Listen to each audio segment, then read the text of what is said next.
Welcome back to another episode of Cobra Kai Kompanion, and I am Peter. And I am Brianna. And you guys, we are finally back. We are. Not that we really left. I mean, the season 3 is here. Yes. We're back in more ways than one. Yeah, not only that, this is like the first official podcast recording in a really long time. It has been a very long time since we've done an audio episode. Yeah. For those that don't know, we also have a YouTube channel. We've done a lot of live streams. We did an episode on the about the release date and gave some kind of season 3 prediction light, I feel, on that episode that never made it to the audio podcast. So at this point, I don't see like it being necessary to put it on this feed. So just check it out on the YouTube channel. Right. And I mean, everything about it from the predictions all the way to the release date no longer matter. So, yeah. Okay. A little bit of house cleaning. For those that are tuning in and are newer listeners of ours, newer viewers from the YouTube channel, we at the time of this recording, we've had 56 interviews with the cast and crew from Cobra Kai, from the Karate Kid movies. That can be found at CobraKaiCompanion.com. Also, today I released on social media, maybe it was yesterday, the picture of me inside Kreese's dojo. Yes, top secret. I wonder why they moved that photo. I do not know. Yeah, I mean, it's in the office now, but... Right. But at the time, it was on the wall by the trophies. That's correct. Opposite of the yes, on the trophies, opposite of the "Fear Does Not Exist" in this dojo, which I have a photo of me in front of that one too. I actually had a very interesting comment on Instagram. Who are you, and are you? Oh, and how are you related to the production, or something like that? I'm like, yeah, I'm the guy who interviewed just about the entire cast. And it's like, yeah, but like, are you a fan like us? Or I'm like, no, I'm a fan like you guys. I'm no one special or something like I'm not important. And that was the extent of it. Yeah. I just thought it was really interesting. But I say that and you tear into me. Well, but you make these amazing posters. Oh, God. And you're the Brianna. Shut up. Brianna Encyclopedia. Briannica. Shut up. All right, what are we doing here? We're here to talk about season 3, yes, you guys. We are. Not to rip into each other. So we can do that anytime. Yeah, absolutely. I mean, we do it all the time, really. Right. But this is going to be our kind of first impressions with spoilers. Okay, so if you guys have not yet finished season 3, which why not by this point? Right. But I understand the people that are kind of like taking their time to kind of just digest each episode at a time. I would have preferred to watch it that way too, except for like I knew I would get spoiled like the next day. And when I first watched season 3, I had planned to watch the first 2 episodes per Mr. Hayden Schlossberg, whom the Cobra guys call Schlossie, or is it Old Schlossie? Schlossie. Old Schlossie. But I couldn't stop. You said it. It's like Pringles, Pringles with like, karate. Yes. And I was going to go maybe halfway through season 3. Nope. I went all the way to episode 10. I did have to stop somewhere around the 5 o'clock hour. I started it late. So around the 5 o'clock hour, the baby woke up, needed tending to. Wife was not happy that I was up that late. But yeah, I guess we'll, talk about the season and nothing like in specifics. We don't have a format going on here, but we will be speaking details and spoilers. So again, that's your warning. And when we can get to them, we're going to do individual episode reviews per usual. And at this point, we got at least 5 actors that have said yes, that they will come back. So interviews are going to start picking up again. Yep. Yes, absolutely. So looking forward to it. It's a great season. So Brianna, let's kick it off with this. Well, what was your first impression after watching season 3? I was crying. I cried at least 5 times. Well, yeah, but the final scene. Oh, I can talk spoilers. I don't have to be vague. I had to be really vague on the last recording I did. Thank you for bringing that up, because that's the reason that I thought we should just go ahead and throw in the spoilers, because a lot of people have been doing non-spoilers already. YouTube, podcasts, things like that. Our friends over at Are You Karate Kidding Me? You mentioned to me that they released an episode.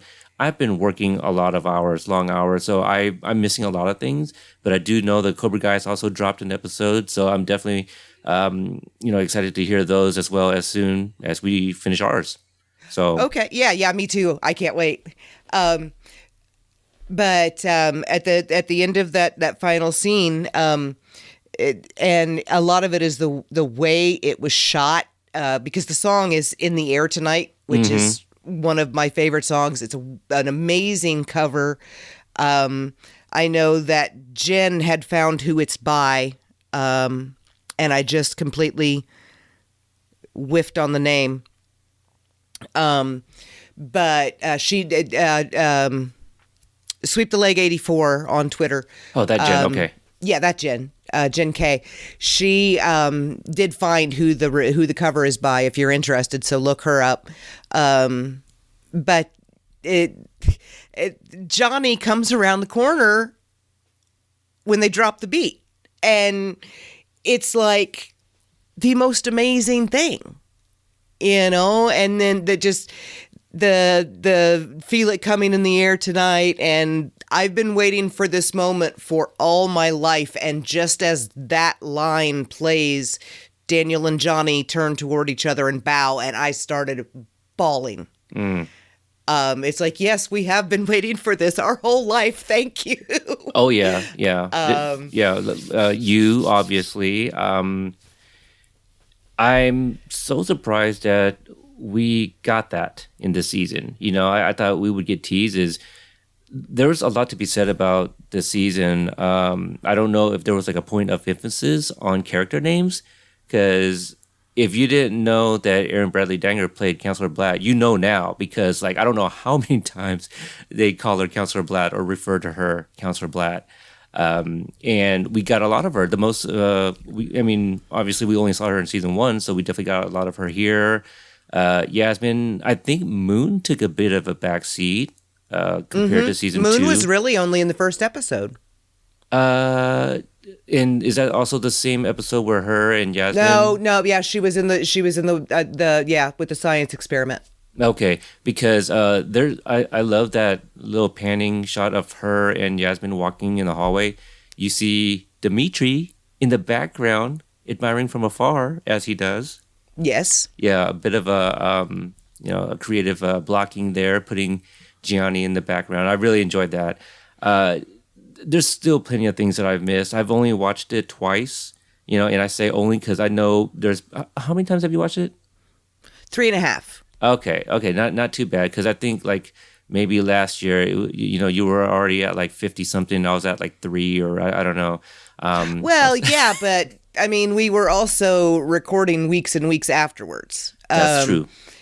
Now, if you ask me how many times I've watched episode 10, specifically the last 15 minutes of episode 10, it's in dozens and dozens and dozens. Same with the middle 15 minutes of episode, actually probably most of episode 2, and then episode 5. I've watched those multiple times too. So I think because I've only watched the season twice, the ones that I really keep like going back to is like 4 and 5, and I'm pretty sure it's just because I love part 2 so much, and those characters, to have them return, that really sticks out. I'm trying to think anything else. I think another thing that they did with season 3 is it's not more dialogue heavy, but people are finally saying things to each other. Yeah. One of the complaints that I heard, and it was I disagreed with it heavily, said there was too much filler. Interesting. And I was like, what do you mean filler? There's literally not a scene, not a word that doesn't move the story forward. And then I got to thinking about it. This season, so much more than the other two, is character driven rather than plot driven. Mm-hmm. That makes a good point. I mean, and I think, neither of us spoke to Amy about this in great detail, but she said something that really stuck with me, that she said episodes 4 and 5 seemed like 3 days ago, Yeah. And it's just, that's the pacing of the season. Like, it's so meaty in its dialogue. So I really like what you said there. I was happy to see everybody return. Do you have any other kind of thoughts before we start getting into like our thoughts of like the characters and some plots and stuff? Overall impression, I will say that and since we're talking about characters, I missed Lucille. Okay. Yeah. She was, so of the like OG movie cast members, we only got Ron Thomas. Am I missing anybody? From the original, from Karate Kid 1? Well, from Karate Kid 1 that has been in the previous seasons. Let me amend that, because we have some cameos, obviously, we'll get to. Did you forget who was in the last 2 episodes? Because she was in the first movie, too. I mean, are we talking about Elizabeth Shue already?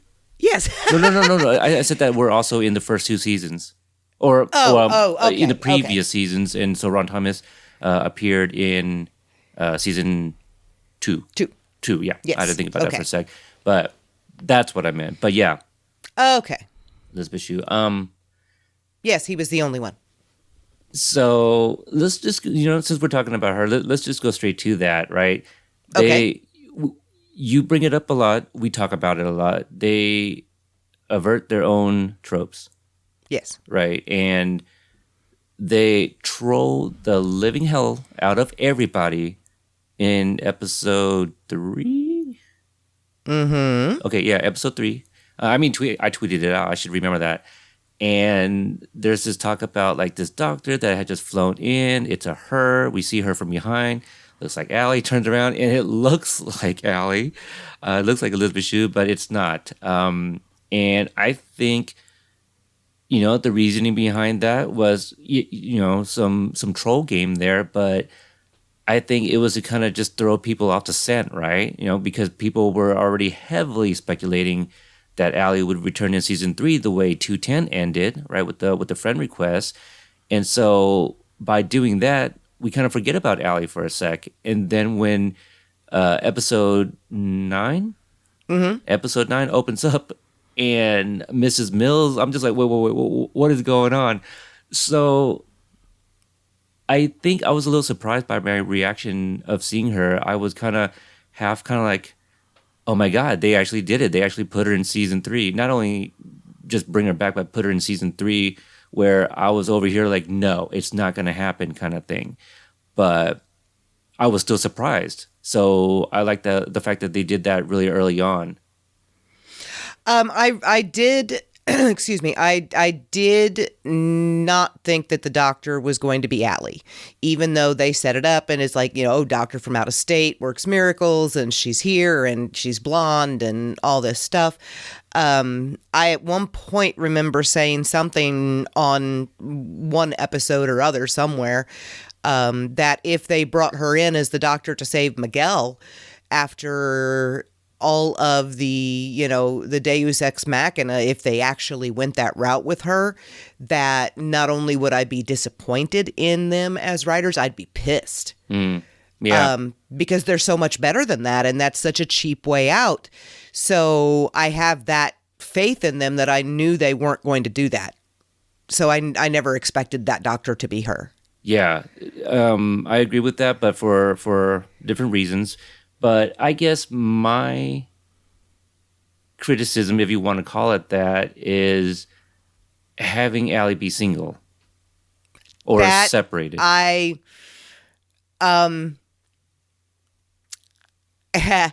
live tweeting, you can tell when she told Johnny she was divorced. Separated. Yeah, when she said ex-wife, I believe I tweeted out something along the lines of, "Oh, come on, you guys are better than this. You didn't have to do this." I was so scared. I was so scared.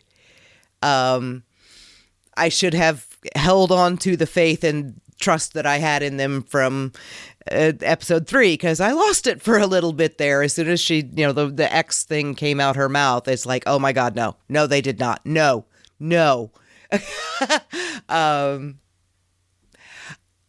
My reaction to seeing the outside of the house lit up for Christmas, I did recognize it as the Mills home. I did not recognize Mrs. Mills. So when she walked in, I was like, who is this chick? Yeah. And then seeing Allie sitting on the couch, I actually went, ugh. Isn't it funny, though, that Josh Hill directed that episode, Feel the Night? Why is that funny? Well, just because, like, the first 2 seasons, he directed 5 and 6. Oh, they changed up a lot this year. They really did. They like flipped the script on us. completely dumped the formula on its head. Well, it kind of went backwards too, because I think Stacey Harmon wrote episode 3, and I think that's also the episode where Johnny returns into that Dwight suit, and he's on the job interview. Right. So in that was in episode 107 in the first season. Mm-hmm. So they kind of reversed things. We got the car ride in the second episode as opposed to 109 in the first season. Right. But Michael Jonathan Smith still wrote episode 9. He did. Which has tended to be my favorite episode of the season, which I'm sorry, Michael, I still love you, but her being there makes this not my favorite episode. Well, I mean, he still wrote 304. That, which is fantastic. And it's just her. I didn't care to ever see her again. I didn't need to. Well, I mean, I'm pretty sure, I feel like we've agreed on this, but what have we said that, like, yeah, if she makes an appearance, what were something that we wanted to happen with her? And we got it, we wanted her side of the story of how it actually went down. I wanted her treated with respect. I knew they would do that. They absolutely did. I really like that she and Amanda have potentially a friendship out of this. I think that would be amazing. I love the way Amanda is with, people that can give her dirt on her husband. Mm-hmm. That was hilarious. She's very open arms, about the ex-girlfriend. I've got to talk to you. It's high school, if it was somewhere, I mean, gosh, where did, I'm sure that was like way before Amanda came along, right? So, Amanda would have been at the earliest, probably when Daniel was 25, 26. Okay. If he was 32 when Sam was born, depending on, how long they dated before they got married and how long they'd been married before Amanda got pregnant. Right. So, yeah, he was probably in his mid-20s when he met Amanda. Possibly. We'll find out.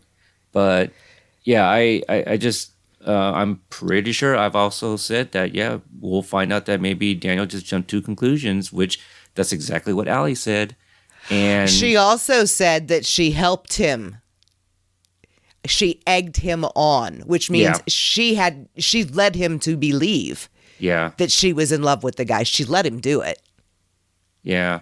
And then we find out about the, man, I got to go back and find those. I wonder if I even said anything about like the, if I explained like the car crash, like how could they explain that kind of thing too?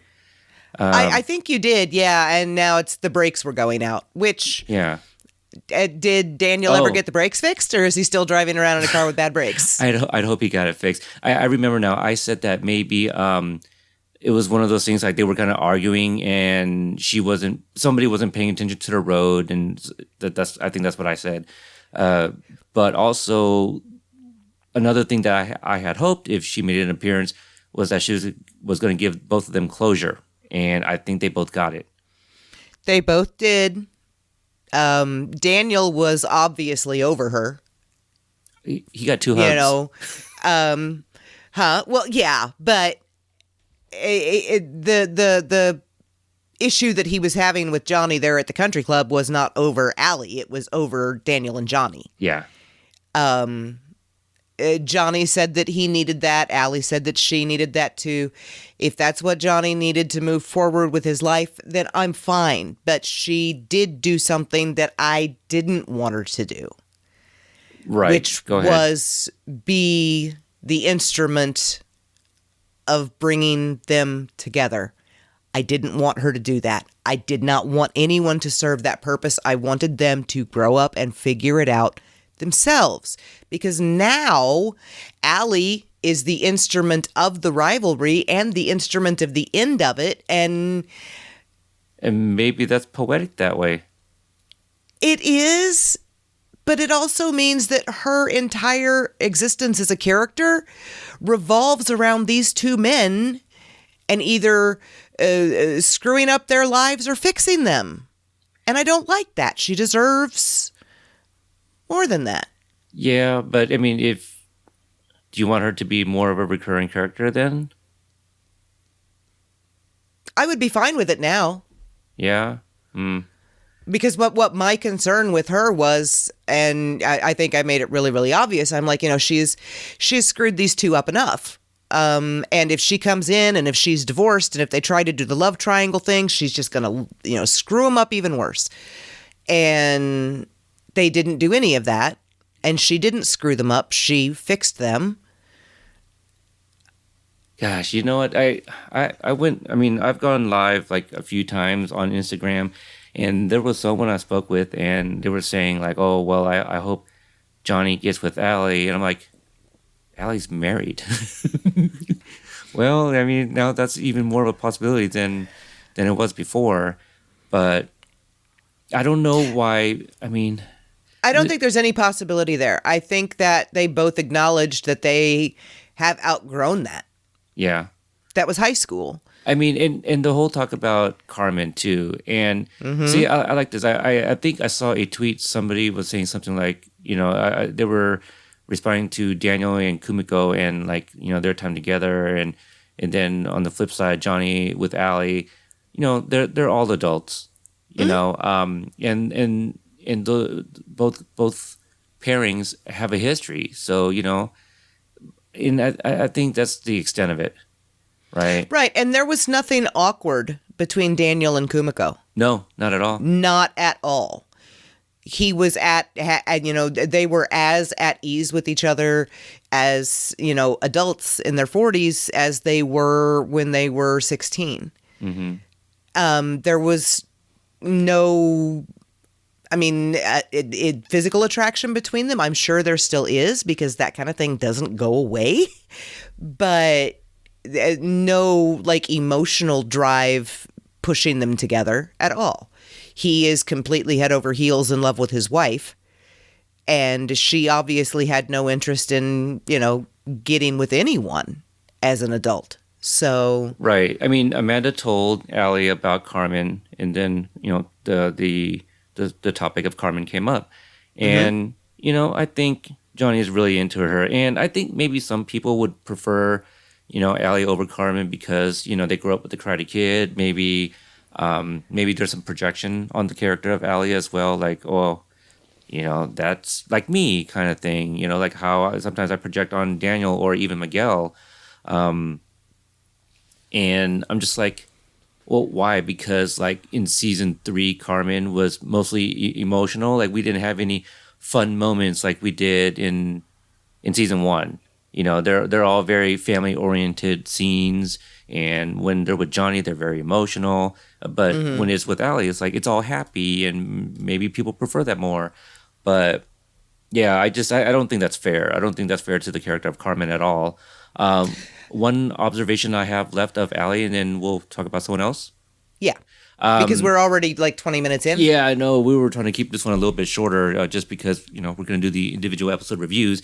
But each of the men that she said bye to, I felt that she gave a more kind of this look to Daniel as if like he could have been like the one that got away, maybe. Right. Okay. Because she said that, we were so young, and the good times far outweighed the bad. Right. And I really think that the night they broke up was probably the only bad they had. Mm-hmm. They had that one fight after the country club, and then they got back together, and then I think they were happily together for the rest of the school year. And they broke up on prom, which sucks, but I think it was probably the only bad time they had, and that actually fits with the original breakup. The way it was written it was a very amicable breakup because she was leaving for college in Europe and he wasn't going. So, Right. it's a mutually decided one, And not based on anything else.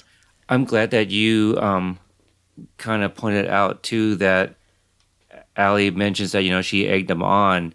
She was a teenage girl, and she was no different from Sam, and people are still shitting on Sam. And I love them calling it out in the PTA meeting.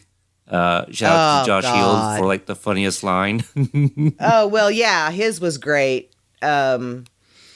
The woman that yelled out that she was whoring around with that other girl's boyfriend, I could have done without that. I could have done without that, but I feel those were, I feel that was kind of meta. That was literally the it was very audience. meta. Both of those lines were very meta. Those were both directed at the fandom. Oh, absolutely. Because there's no way that anyone in a PTA meeting is going to shout out that anyone's daughter is a whore in front of that girl's parents. Right. No way. Yeah. You were the real bully, yeah, because they would shout that about each other because they probably went to school together. But oh my god, that is so. Oh my god, that is so the big three. Yeah. God, I love that. Kumiko, she lit up the screen as much as she did in the Karate Kid Part 2 movie for me. She's amazing. So good. And Tamlin is amazing. She's beautiful. She's so incredibly, ridiculously talented. Oh God! And her reading, Miyagi's letters. Find me one person that did not tear up during that scene. I don't know any. Yeah. Shout out to MJS for that one. Incredible episode. Sam, Mary Mauser, I thought everybody brought it. I mean, Miguel's, look at me, oh, God, when he was crying and he threw Johnny. Oh, yes. So good. But Mary, the scene that, the picture, I didn't care. I posted a picture of me on Twitter of me crying. If you want to find it, go find me on Twitter, Cobra Kai Pod. And that cry was from Sam breaking to Amanda, they broke up, Dimitri's arm. Mm-hmm. That was the scene that did it to me. Not the Miyagi letters. That was just happy tears in my eyes, but the tear drop was from Mary, and then I started kind of getting the chills again, in episode 308, I feel, whenever Daniel took her on the boat. And that was 7. 7, okay, the same kind of thing, just very emotional. Yeah, because and also looking on the scene with Daniel and Sam on the boat after having read Mr. Miyagi's letters, ever since season 1, and I put this on Tumblr, and Mary Mouser actually found the post and reblogged it. Interesting. Which, and it was me talking about how in my head, Sam had called Mr. Miyagi Oji or right, Oji-san or, something like that. And then for him to say that she made him feel like a tanmei, right, which is, I assume, the Okinawan word for grandfather rather than the Japanese. Right, because at one point, Daniel tells Kumiko cheers, and she corrects him in the Okinawan way. Yes. So there's some differences in dialect there. I like that. Yeah. That's a nice touch. Yeah, I thought so. Um, but that means that my headcanon about Sam being his granddaughter and him being her grandfather, they wrote it in. It was real. Yeah. And I love that. And it to see Ralph's face during that scene, it just, he did so good. And you can imagine, Daniel sitting there hearing these words that Mr. Miyagi was writing for all these years, and Daniel didn't know that side of him at all. Right? Right. Because he, this is his father, this is his teacher, this is his friend. He doesn't see the kissy The romantic side of him. Kissy. No child ever wants to see the romantic side of their parents because it's ew, gross. Grown-ups kissing, ew. Right. But he just, and especially when Mr. Miyagi started talking about him. And that he never thought he'd have a family again until he met Daniel. Mm-hmm. And then it's just like, oh, God. And Daniel being his guiding light and all of this stuff. And it's just like, oh, my God. Oh, it's fantastic. Oh. All right, let's cut that because obviously we'll probably gush more about that in the episode review. Chosen. We talked about this off mic. Yuji channeling a little bit of, or I guess Chosen channeling a little bit of Sato there. Right? A whole lot of Sato, and it was wonderful. I laughed my ass off when Daniel was saying that he was going to go get, I don't know, water or something to drink. He's like, no, I'll go get it. And there was that little fight. God, he's so intense. The timing, like the comedic timing between the two, and that was an amazing scene. And obviously that was the cliffhanger, I guess, for episode 304 was. Chosen walks in and is like, Daniel-san, and then you see Chosen and it ends. I'm like, what? You gotta be kidding me. Right? The only thing that would have made it better is if he walked in and said, so coward, you have returned. Yeah. That would have been the only thing I think that could have made that scene any better. Yeah, because I mean, how many lines do you actually want to recycle from Chosen, right? But that's that Sato's line, I mean, that's, but Chosen he was so intense and so angry and so cranky and grumpy the whole time. And we understand why, he was embarrassed and shamed, Oh my God, he was faking. Well, anyway, but still, because when he was telling Daniel that he was embarrassed and ashamed and all of this, he had a very contrite look on his face. That intensity was fake. He was messing with Daniel the whole time. There's a little bit of truth in that, though.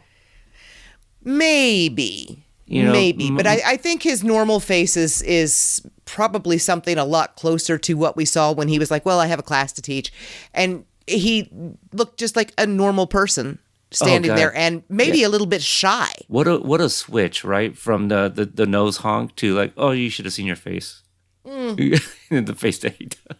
That was amazing. Oh my God. Daniel was so scared. And Chosen just loved every second of it.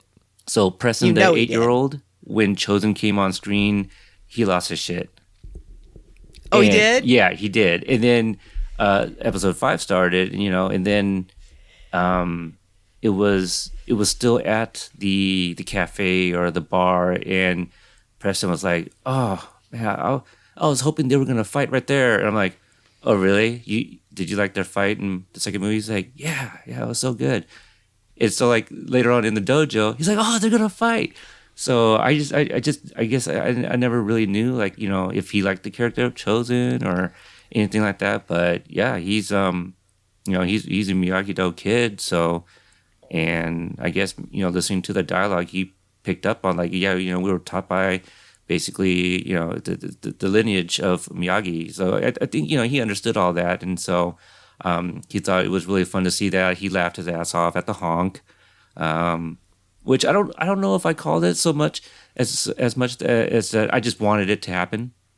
Right. But I think you were the first person who brought it even as a possibility. None of us had even thought of it. That was one of the lives, right? So Yeah, that was the one, I believe, when that would have been right after the Legacy trailer. As soon as we realized he was going to be in it, you started talking about it.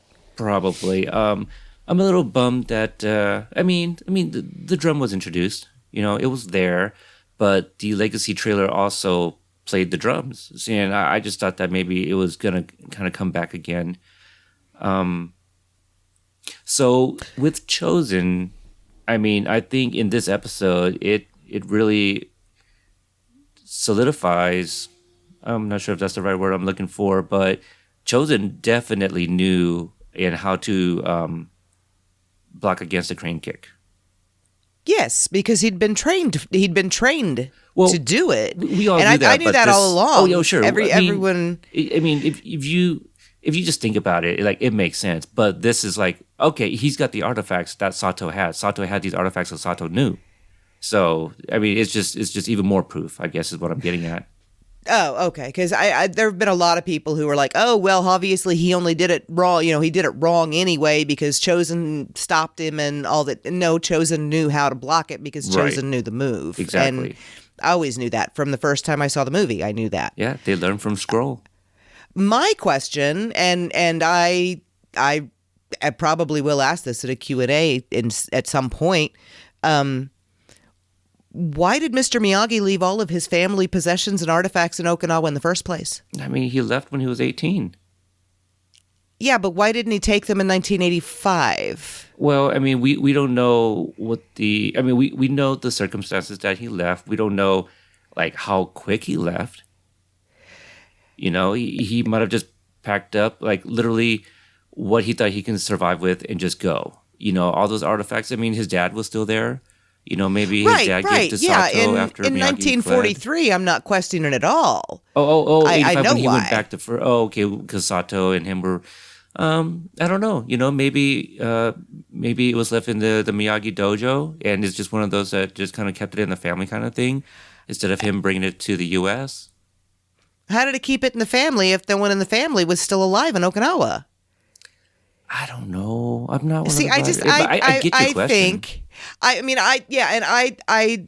did bring up that I'm very happy that they addressed the fact that Daniel is a white guy. Daniel is an American. Daniel is an outsider, and I'm glad that Chosen was the one to bring it up. Mm-hmm. It's a very big deal, and I'm very glad they dealt with it. Yes. But it also kind of sticks in my craw that Mr. Miyagi did not decide who inherited the Miyagi family legacy. Sato did. Yeah. Well, Sato was not a Miyagi. No. That should have been Mr. Miyagi's decision, no one else's. No, but as much as we love Mr. Miyagi, the man left, and maybe he should have gotten it back in 85, but maybe it was already in Sato's possession, and it's not something that came up like, oh, hey, now do you have my entire family's history in your house, by the way? Now that we straight, can I get my scrolls back? Like, I got this dojo I could sure fill it up with, like, you know what I mean? Like, I don't know. It's my family's history, not yours. Sure, but to Miyagi, it's just things, like maybe they're not as sentimental to him, like the unimportance of a belt, something like that to him is just like, yeah, it's fine. Sato was like a brother to him, so in his mind, it's still family. Daniel's in a culture that worships their ancestors. Daniel's not related, and maybe. No, I know that. I'm not saying that Daniel should have had them. I'm saying that Mr. Miyagi should have had them. Yeah, but I get it. But like to him, Sato is still considered family, and he was probably fine with it. I just think that Miyagi, like, he wouldn't care. Like, I get it, ancestry and stuff, but maybe he just didn't really care that much. Or maybe he loved Sato enough to not kill him, but say, hey, you can also keep those things. Your friendship means to me more than those items. keep your trophies. You know, he doesn't need that stuff to be looked at like, oh, the family tree of Miyagi. Like, I don't know. You know, there could be a number of things. Maybe the writers haven't thought that through. Oh, I'm sure they will have an answer by the time this hits the air, though. Well, yeah, we'll see. I mean, it's definitely something that Watch Party can make a video on. Absolutely. Yes. But I don't know. I'm just trying to say, like, I don't think that Miyagi thought that it's that big of a deal. To Daniel, it is because he thought that Miyagi told him everything. Right. And again, we'll get into it deeper when we, do the actual episode on Miyagi-Do. But speaking of, we weren't so far off on that secret, were we? No, we were not. It's that there is a deadly form of Miyagi-Do. Yes. That Daniel was never taught. Right. And that was because Mr. Miyagi did not want him to know how to kill people. Yeah. Because he didn't need to do it anymore. Well, came in handy now. Oh, sure. But we'll get to that in a little minute. In a little minute. In a little bit. Sure. All right. What do you want to go to now? I kind of chose like the last few. Oh, if you're going to let me pick a character? Mm-hmm. Daniel. Okay. All right. Where do you want to go? Daniel? Yes. Stating the obvious, I see. I liked Daniel a lot more this season. Oh, my God. Okay. Here we go. Here is my overall impression. How long is this going to be? Very short, Okay. actually. All right. This was absolutely 100% Daniel's season, and at the end of it, he is the goddamn hero. Okay. Yeah. And I love it. I see no lies here. He is the hero of the entire season. And that just makes me so freaking happy. And now I can talk about it. I can't talk about it on Twitter yet because I've still got this self-imposed spoiler moratorium.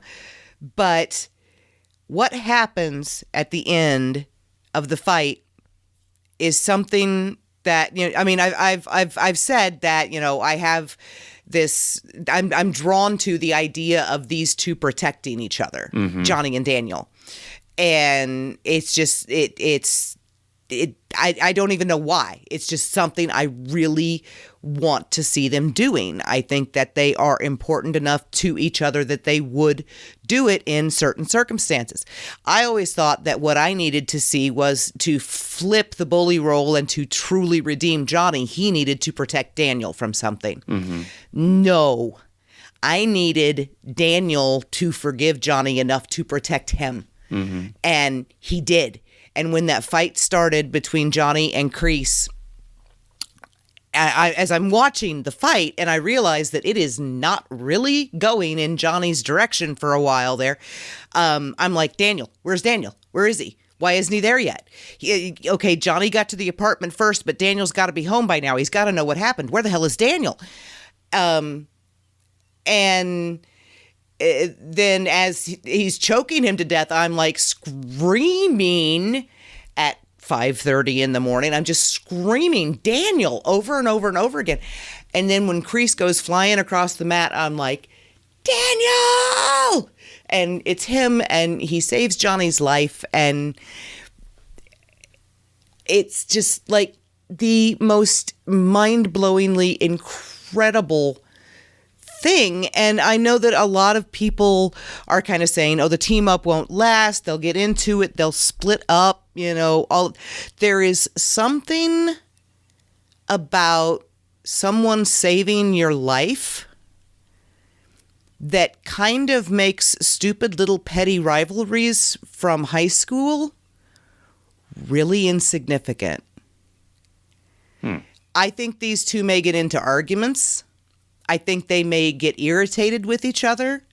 I think that, they're still going to pick at each other because that's just who they are. And that's just how they relate to each other.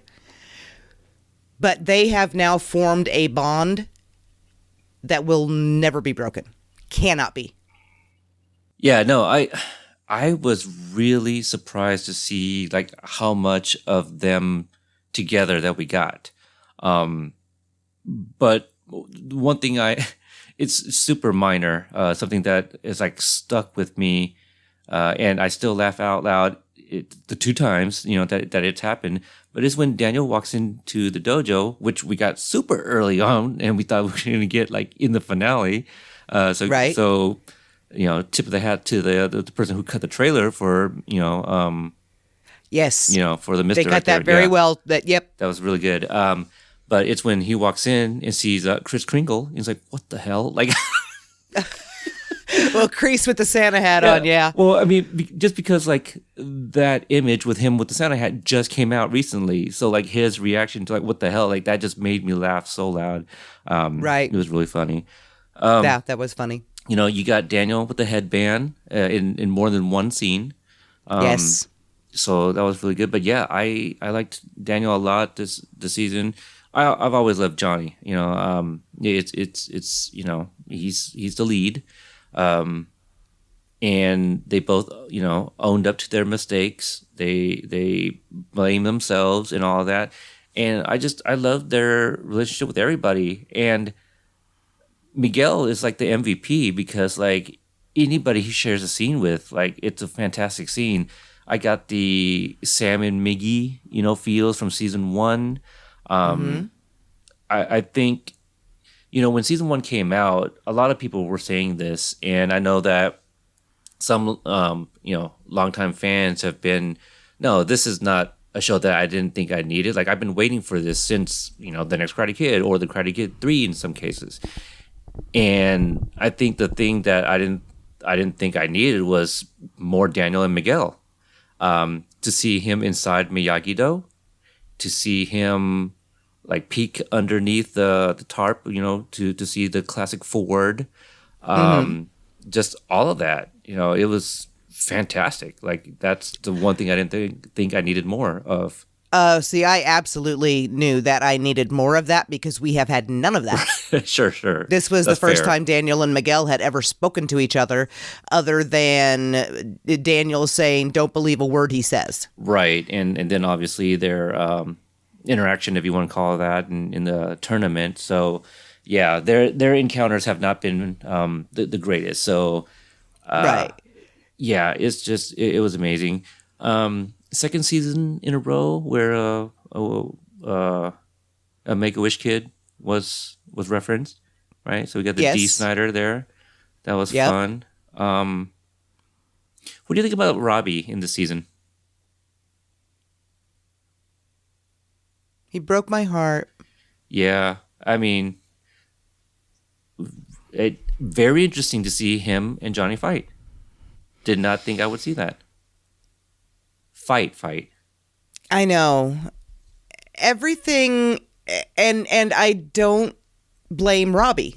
That's the thing. That's what breaks my heart. Is Right. I don't blame Robbie. Why would he trust Johnny again? Why would he trust Daniel again? Right. Yes, they are both trying to help him, but and Daniel says, "I will visit you every day, I promise." Robbie says, "Don't bother." So he calls every day, and Robbie hangs up on him every day. Did Daniel keep calling after a few weeks? My guess is probably. My guess is that Robbie just stopped walking over to the phone. He never answered anybody's emails. But that wasn't, I mean, yeah, he didn't respond, but like how often does he get access? See, also that I don't know. And then Johnny, the one time that, he was all, looking forward to Johnny, had Johnny shown up, completely different situation. Had Johnny shown up for that meeting, that visitation with Robbie doesn't run to Kreese. Yeah. Had Daniel talked Robbie into turning himself in before the police walked through the door, and he doesn't go to Kreese because he still trusts Daniel, but Daniel didn't get time to finish the explanation. Johnny had Yaya right in front of him, holding his hand, begging him to stay. Right. You know, it just the horrible timing and the horrible bad luck that plagues these people just all kind of fell on Robbie's head. And the only person who came to see him was the only person that he did not need to associate with, but was also the only person who treated him like he mattered. Yeah, I wish that, I mean, and you know, if this happened, we wouldn't have this drama going on right now, but Shannon could have easily, you know, explained things to Robbie about Daniel. She was clearly in on it. Yeah. So yeah, she absolutely was, because she called Daniel and told him he was there. Yeah, so I feel that he must have given her a heads up what he was going to do, because I think she would have reacted differently. But also Dior Baird, like, there's the moment, you know, Johnny and Daniel show up to come see her, and she has that line like, well, Johnny, you look, and she does like this head shake. It was very subtle, but enough to make me like, ooh, I like, you know, it was something about it. Just everybody, gosh, really, they've always been fantastic actors, but there was just something about the season. And I don't think this has anything to do with it, but this is the first time I saw it in 4K. Oh, well, congratulations. Well, I did not. It's not my TV. But remember, I'm living in someone else's home. Right. The room that I'm staying in just happens to have a 4K TV, and I'm like, yes. Oh, well, that's nice. Yeah. Yeah. No, the life. performances this year I thought were off the charts. Amazing. For everyone. Amazing. Crease. At Crease, Jacob, you know, Jesus Jacob Christ, was Jacob. Phenomenal. Oh my God.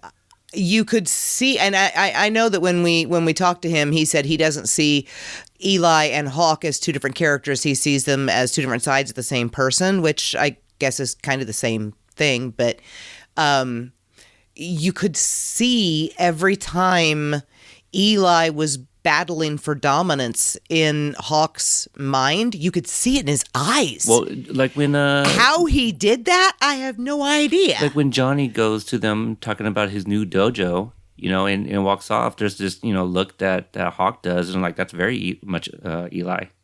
I was about to say, oh, haha, to those that thought it was Kyler that Hawk was beaten on. I'm just as devastated that it was Brooks. Oh God, Bo Mitchell yes, is such he's such an amazing human, and Brooks, yeah, bully, but you know, Jesus, like that was sad, man. I mean, like it could have been anybody, and it would have been sad, but in the trailer, I just thought it was way too obvious for it to be Kyler. Yeah, I agreed with that, and I was like, I don't know who it is. I don't even know if it's a person. We didn't think it was a person. We thought it was an inanimate object. Yeah, I'm like, maybe he's beating on a mat. Maybe that blood on the knuckles is his, you know.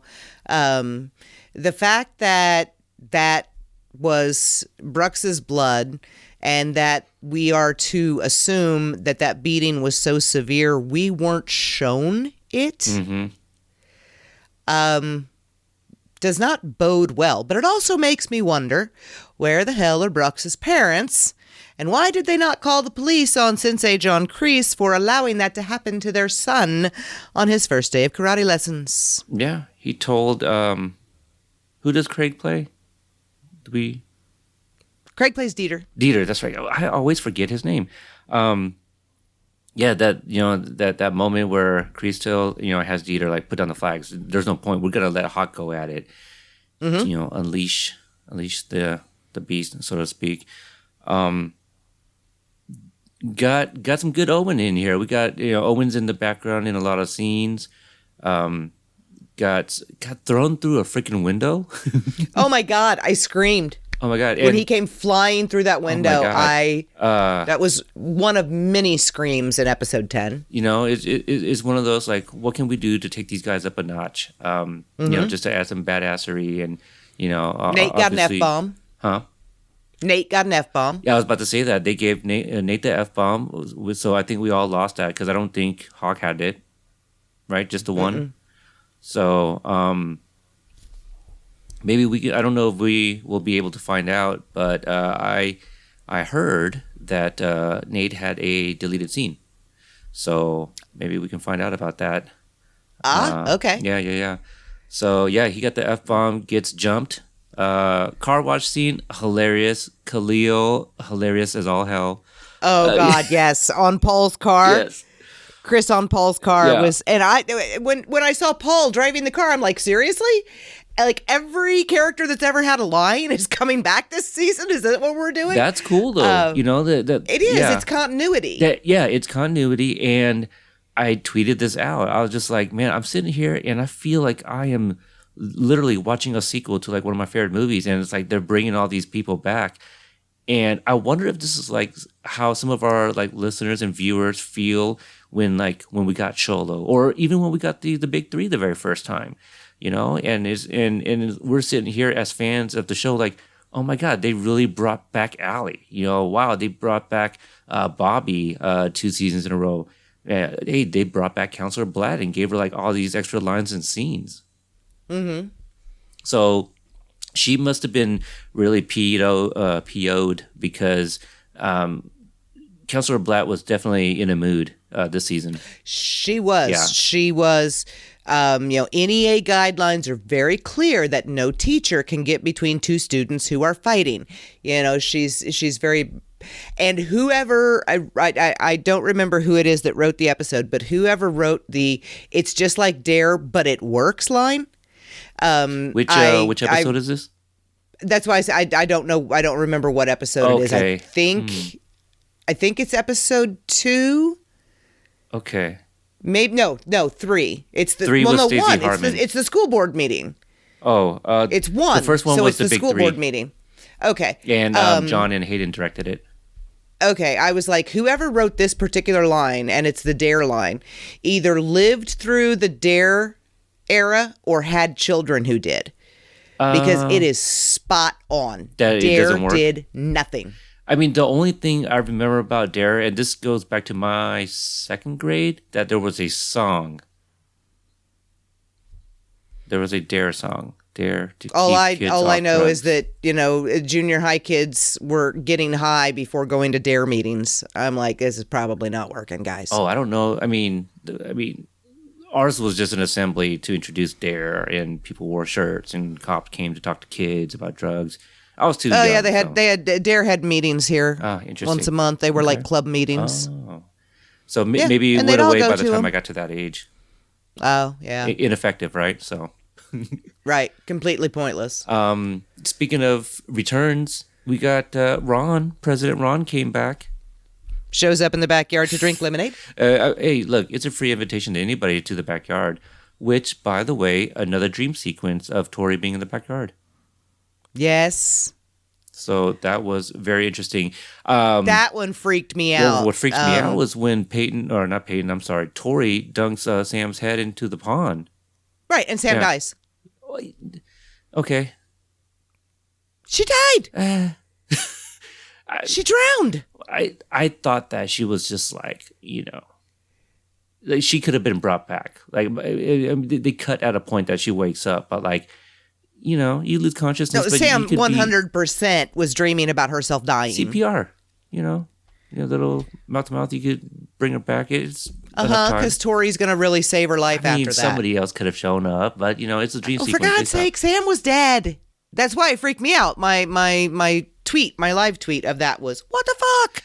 So we definitely, we can't just get him on, but we'll invite and see if he is free. But we got to talk to Michael about that line from the season 2 trailer that makes it into this episode, where Sam tells Miguel, everyone's got a sob story. Everybody has a sob story. Yeah. That doesn't give you the right to be a bully. Mm-hmm. Because like everyone that was rooting for Tori, like, yeah, we got her backstory. We got to see her with the sleazy landlord, but she continues to do bad things. And her and Robbie are like the 2 left of the like principal cast that are now with Kreese and Cobra Kai. Everyone else has gone to Eagle Fang karate. It's not going to stay and I keep saying this, and God, I better be right. I don't see Eagle Fang lasting beyond 401. Okay. I really don't. That's a bold prediction. It's already just for been the first- established okay. Uh-huh. that all of the kids hate that name. Like the first time Dimitri hears it, he's like, It's by the way, Eagle weird. Fang, dumb name. No, he calls it weird, A weird yeah. name. Weird name. And when they're making their list, because they're going to parent trap their senseis, right? Just like Sam and Miguel just did to them. So they're going to parent trap Johnny and Daniel into this whole thing. And first on their list is new name. So there are 15 people, including Daniel, who have to agree on this name. Johnny is the only one who likes it. Right.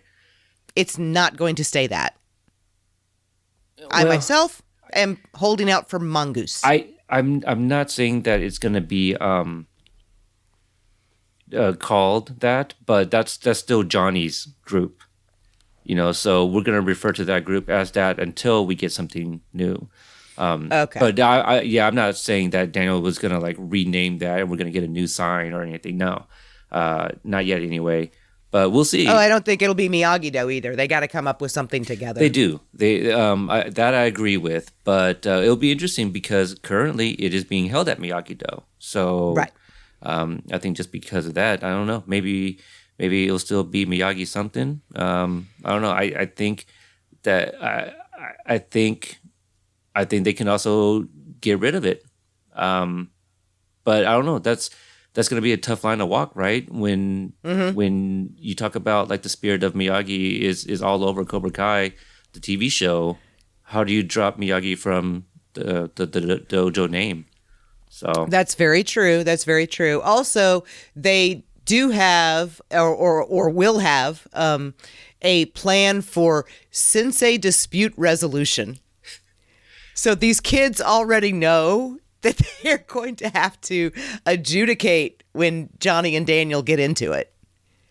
And they're going to have a plan to deal with the two of them when they do. Yeah. And I think that is amazing that these kids are already like, we're going to have to get between our senseis and put them in timeout. And here's how we do that. So we, a lot of us were wrong of like, I think a lot of us were like, okay, well, Johnny got beat up probably because he was drunk and picked a fight. I think a lot of us got that right.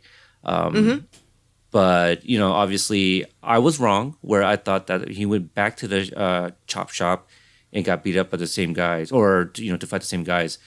But definitely pushing Daniel out of the way is like, all right, shut up. Let's just beat these guys up. Yeah. That's definitely a thing. It's get out of my way. I'm starting a fight now. Yeah. I enjoyed that scene. I'm trying to think of like some more Johnny and Daniel moments, but obviously there's not too much of them. But what I do... Well, there's Johnny damn near laying in his lap to talk to Amanda because he doesn't know how car phones work. Shout out to Watch Party for that screenshot earlier today. Oh my God. And let's see what else. Daniel got him green juice, got him Advil. Oh, hey, got him a burrito Amanda. or whatever at the gas station. I love that we got more of a Mama Bear Amanda in this season. Oh God, yes. Like the everything in the police station. Where Daniel keeps looking like, well, wait, what? That's a flip of the script, right? Where Amanda's usually like, I can't believe you did that. Daniel's doing that now, like. No, Grease is lying. She would not assault him. Or wait, what? And the look that freezes on Amanda's face is like the funniest thing I have. She's just like total deer in the headlights. Like, oh crap, I didn't tell him that part. Well, basically, I mean, and that goes to like all the characters. They're always like that, right? But I'm just glad. Well, this is after she was lecturing him about what are you going to do? Go down there and punch him? Punching him is what got us in this mess. Yeah. And I'm like, Amanda, you literally just did the same thing. You literally just went down there and hit him. And then that comes back to bite her in the ass at the police station, obviously. But I'm not surprised that we got more of Amanda because I think we can always use more Amanda. I've said this as far as back as season 1. I mean, I think we all agree that she's very much the voice of the audience, and What I liked here is they gave her more to do than just be that wife to, tell her husband, like, you need to grow up, right? She was more than that this time. She was looking out for her family. She had her emotional scenes with Sam. So apparently Anthony is in soccer. I love that explanation. Yeah. Somebody actually, and my apologies if you're listening, because I've been getting so many messages because of the release of season 3, but someone even asked me if that was the same actor. It's just like, I've seen that asked a couple of times. Yeah. It's like, nope, that is still Griffin. That's Griffin, and good for him. Definitely surprised that that's all we got of him. Yeah, I would have liked to see one more scene because, the big three have said that they have a plan for Anthony. So just being in the one scene was a big surprise. I thought that we were going to have a lot more Anthony this season, but we're not at the LaRusso house very much. And a lot. No reason to be at the dojo. Right. He was there just because Amanda had just picked him up or was taking him, you know? So, the other big scene at the house, he wasn't there because he and Sam were at Lucille's. Mm-hmm. Because Amanda had sent them away to get them away from Kreese for a while. Right. And that's when Daniel came home. Mm-hmm. Right. Right. And then there was the other one, but they were just talking to Sam. Oh, I just remembered something else. So thank you for being vague in your tweet, because I started it late, and I saw a bit of your tweet, but you said you were right, she's there, something like that. And I was like, oh, who's she talking about? So when it goes back to Kumiko in Okinawa, and she was sitting next to a woman, I go, that's got to be her. And there it was, and I nearly cried. Yes. So it's another moment. Different reason, but even a better reason to have Yuna. Right. So worked out better for worked out better for Daniel. She has a name now. And I think you're the only person who mentioned her at all. So super kudos. Oh, thank you. So for those that did not hear the episode, I'm assuming it was in our season 3 prediction with the Cobra guys. I'm going to guess that because that just makes sense where that might have come up. Or it was our reaction to Daniel going to Okinawa.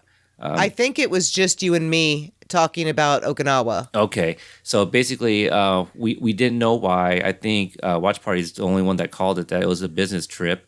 But I also don't watch a lot of other channels, to be honest. So I could be wrong. But he is who I heard that from. I said that Daniel could possibly be going back to Okinawa for her wedding because he saved her life. And so in my mind, that they kept in touch. But we find out that no, they didn't. But obviously she's going to remember him and pays him back in a big way in helping him out with this deal with Doyona. Yeah, Doyona. Yeah. So, I guess that leads us to Tom Cole, the jerk.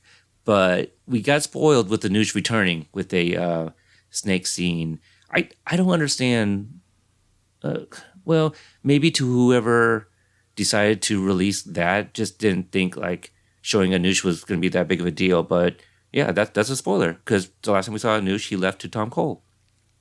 Right. And then when Tom Cole shows up with Anush in tow, actually my first thought was, oh, the snake scene must be happening, while Tom Cole is there. Interesting. Okay. That's where, that's where I first went with it. I just assumed that Tom Cole was going to be there when the snake thing happened. Maybe he was in the, conference room upstairs or something. That didn't really spoil anything for me. Yeah. I will say about that snake scene that yes, out of context, dropped in the middle of the Christmas live stream. It was cheesy. It was over the top. It was like, oh my God, what has this show become? But in context, in the episode, it's freaking terrifying. Yeah. Yeah, and So if I guess well, I'll probably bring it up again when we get to that scene. But I was just like, that's the reaction Daniel and Amanda have. Like I feel they would have been a little bit more like, oh my god, instead of just standing there. I'm like, oh god, we got to do something about this Kreese character. I think Daniel especially was just kind of frozen. Yeah. Like he didn't know what to do. Kreese had just threatened him directly, and all of the students and him personally, and he's just kind of like stuck in the what the hell kind of mode. And then people start screaming, and he looks down, and there's a Cobra in the middle of their showroom floor, and it's like, the hell. And what do? They're upstairs. What do you do? Right. There's a freaking Chinese Cobra crawling around on your showroom floor. What do you do? That's a very good point. Random thought that just popped into my head. Did you notice anything in Sam's room? I believe it was on a shelf in her room. I haven't started doing my real deep dive viewings yet, so no. That wasn't that for me. It's just something that stuck out. But she has an owl. Oh. Yeah, so they are literally everywhere. The reason that popped in my head, I just again, I'm in my sister-in-law's husband's office, and I just looked up, and they have a bunch of caricatures of them from different places they visited, and one of them, there's an owl drawn in their caricature. Super random. Bizarre. Yeah. So, anybody that listens to our show and is in the group, owls are a big deal. Right. Something. Because Oven, Temp, and Rear are the true stars of the show. Just ask anyone that's a member of the group. Right. As a companion. Yes. Let's see. Stingray was mentioned. We find out what happened to him. Yeah. It wasn't enough. Okay. All right. We'll move on from that. I wanted way more than probation and 500 yards from children. I wanted that bastard in jail. Here's a surprise for me. No Mr. Palmer. Nope. No Mr. Palmer. Played by Dustin Lewis there. We saw him in 210, but maybe that's why we didn't see him, because they don't pay him enough for this. That, or they may have taken him responding to Dimitri. The teacher that got thrown likely got fired because he did try to step between two students who were fighting. Okay. So, the one that tried to do the right thing and got seriously hurt when he did it is the one that likely was fired. Interesting. Okay, so that's interesting. Also, you called it that Aisha and her family, they put her in a private school. Mm-hmm. And are selling the house. They're gonna move. Yeah. And we didn't think. But absolutely the most logical way to write her out. So the private school thing, like that made sense, especially when you said it. I go, okay, I can see that. But the fact that they added the part of them selling the house, I think that's to kind of, I don't know. I think the writing's on the wall for the character. Yeah, because her parents sell the house, they're moving. So they don't say where. It could be local. So, when asked, anybody could still say, well, any character has the possibility of returning. Right, so she still could. She still could, but when the family up and moves, puts her in private school. Right. But I did see in our spoiler thread in our group that, there was some mention of Aisha, and there was definitely people who wished that she was there. And there were some like, you know what, I didn't miss her. And that speaks to the writing too. Like they were able to fill a void of such a beloved character. Right. And in a season that was so, as we already mentioned, densely packed, I did wish Aisha had been there, but I also don't really know where she'd have fit or what. I mean, because it's almost a foregone conclusion she'd have gone with Johnny, but I don't think she would have started out the season with Kreese. That wouldn't have made any sense. That wouldn't have fit her personality. That wouldn't have fit with who she was.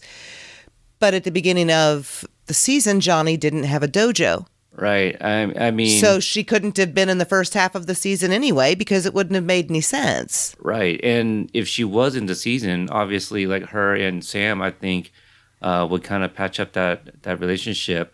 Because, I don't know. I mean, could you see her go bad with Tori?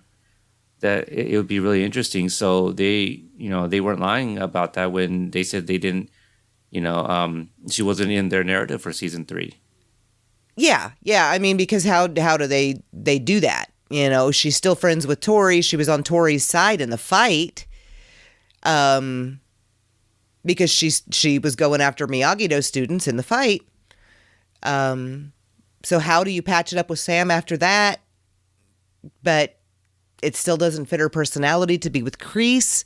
So I think that where to put Aisha was probably just really difficult because of who she is as a character. And it also would not have made sense for at least one of those kids to have not been pulled out of that school. Yeah. And the rich one is the one that makes the most sense. Mm-hmm. No, you're absolutely right. I was just thinking about, like, Bert and how, the whole clearance scene. And oh God, yes! I cried. The look on Owen's face, the look on Bert's face I was scared when he's for holding. him because I knew where it was going with Clarence. I didn't know what Kreese might do with Bert, and I'm not satisfied with it. It still broke my heart that he's like, okay, you're off the team, and not only that, Mitch as well. Like they gave Aiden a lot to do here too. Mm-hmm. I love when he's trying to put on the shirt. He's like, mentions that it was like a little snug. Right. Is anyone else a little snug and it's like 3 sizes too small? Yeah. I mean, he could have just looked for like a different size. Johnny just probably threw him a small.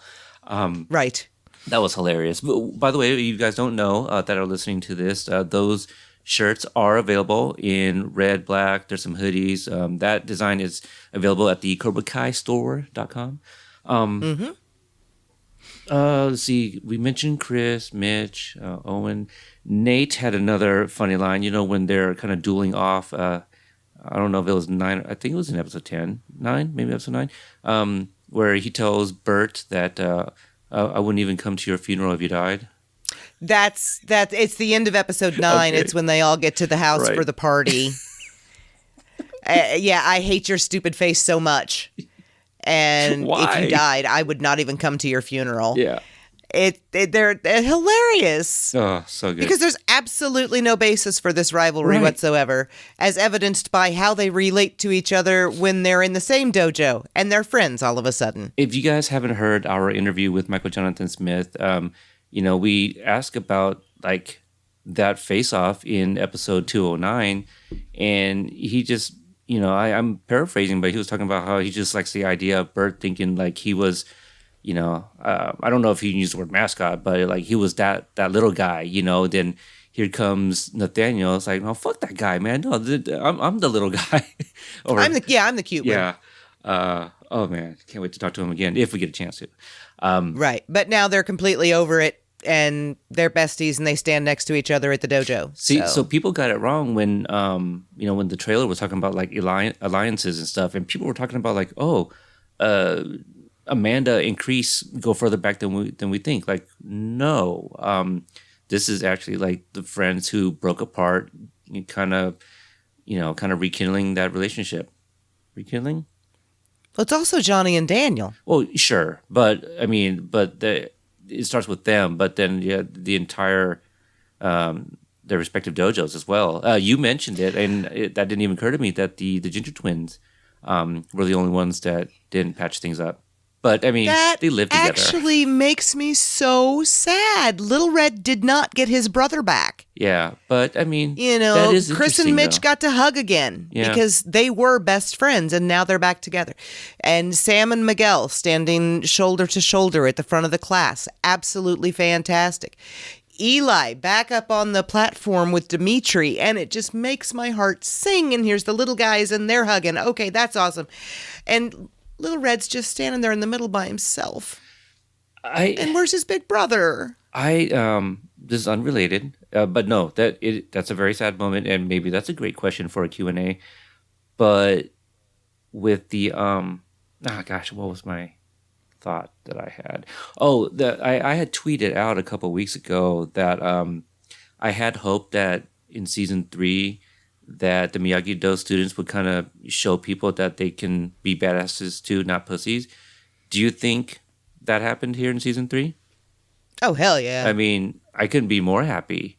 And just some of the things like that kind of came out, whether it was like in a Q&A and how people answered things or in trailers and teasers. And, Watch Party talks about us. So, I'm going to definitely keep pimping out his channel. But I think it was through him. So at some point, we're talking about like, oh, Kreese is going to get his hands on Robbie and this and that. And then like I made that edit of, Robbie wearing a gi in the dojo with Kreese. Mm-hmm. And then we got it in season 3. That's pretty amazing. I'm not trying to sit here and like, oh, we know some things, but it's just like, that's how great the writing is, that it puts these ideas into our minds. Right. And I said from the moment season 2 ended, that I could see it going that direction. I didn't know the details, obviously. And I was talking about, Robbie being on the run and living in the homeless shelter potentially. And here's this guy who he's never seen, who starts, weaseling in and trusting him. And I was like, maybe Kreese will hide him. So I was completely wrong on the details. But the thing that terrified me the most was the thought that Robbie was going to end up under Kreese's spell. And he 100% did. He did. And it makes a lot of sense. His mom is in rehab, and his 2 quote unquote fathers, he hates. Right. So he really has nowhere else to run to. Now, we have talked about this before off mic, but would you like to tell our listeners what was my season 1 drums for this season? And a little context here for those that don't know, when we reviewed episode 104, right? Is that where it happens? Where Trey and Cruz come to Robbie's apartment, knocks on the door. I very much heard, the hand drum. Everyone's calling it different things. Hayden calls it the hand drum. But the big 3 come onto the show, and Hayden jokes that was for me. I'm claiming something that might be a nod to us. Oh, I have no idea. Oh, Cobra with a K. Oh. Is that a stretch? I mean, because it's Cobra Kai. Johnny wants to keep the name Cobra Kai, so how do we change it? Let's just call it spelled with a K. Oh, so it ends up, KKK. Right. And you had brought that up one point, and I was like, no, we can't be KKK. Right. Well, because I was talking about like a Karate Kid Kompanion podcast spelled with a K. Right. Yeah. And I was like, that's a really bad idea. Mm-hmm. Mm-hmm. So I don't know. I mean, this could also be what does Daniel tell Sam? Something, when she was talking about like casting the rod, a happy coincidence or something is what he said. Yeah, most likely. That could be what that is. But yeah, that was a happy accident or something like that. Claim it. Okay. Cobra with a K. Okay. That'd be a nod to us. You claim that. It also kind of validated Carrie Underwood. Oh, yeah. Hey, there you go. Do you think she got a screener? No, because that was completely on accident. She just spelled it wrong. Right. Okay, what else do you want to talk about? I know we're trying to keep it short. I think we're like, the pacing's good here. Yeah, I know you got thoughts, but what else have we not touched on? Well, a little random tidbit that just occurred to me that I want to throw out for Tori, for someone who stayed out of juvie because she was listed as her mother's caregiver and who in the first 3 or 4 episodes is working, 2 jobs, taking care of a very ill mother who's on dialysis, is in kidney failure. She's not going to school, but she's working all these hours, every hour she can get, blah, blah, blah. She sure has a hell of a lot of free time to go running around stealing snakes and breaking into, laser tag arenas and breaking into people's homes. I mean, those are just her off hours. So, a happy coincidence. Yeah, she didn't have any off hours So the first half of the season. I wonder if the intentional hiding of her mom's face is like similar to Allie's husband, just in case they cast somebody else. I'm not sure. What do you think about that? It ain't Allie. Well, I mean, it makes sense for, the little brother takes it to the mom and all you see is him walking into the bedroom. Why would the camera follow to, see a character that we potentially might never see again? But also, why frame it like that? Why write the scene like that? Why can Tori bring it in to her mom and her mom doesn't have to have a line? Well, because if you are a child taking dinner to your parent, there's going to be a conversation, even if it's a short one. Okay. So send the little brother, because if Tori takes it herself, then are you okay? Are you this? Do you need anything? There's going to be some kind of verbal exchange between whichever child takes that sandwich in and mom.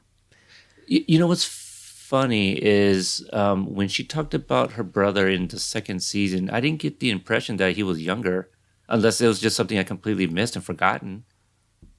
I got the impression that he was younger than her. I didn't get the impression he was that much younger than her. Yeah. Because he's like 8. Right. Did he appear biracial to you? Not really. Okay. Well, I mean, because I guess if he was, then Tori would be too, unless they have different dads. So I was just wondering because I thought he looked. I'd have to watch again. Jesus. Yeah. Because all I know is he was short and he had dark hair. Yeah, because everyone has such a hard on like trying to figure out who Tori's related to, and no one. I've been over it. Yeah, and thank you, because I feel that was another point of emphasis. Tori Nichols, Oh my God, the number of times they said Nichols this season is not even funny, and there's no way that was an accident. That was 100% intentional. This is Tori Nichols. I mean, they wrote a damn dialogue with Kreese about it on the forum.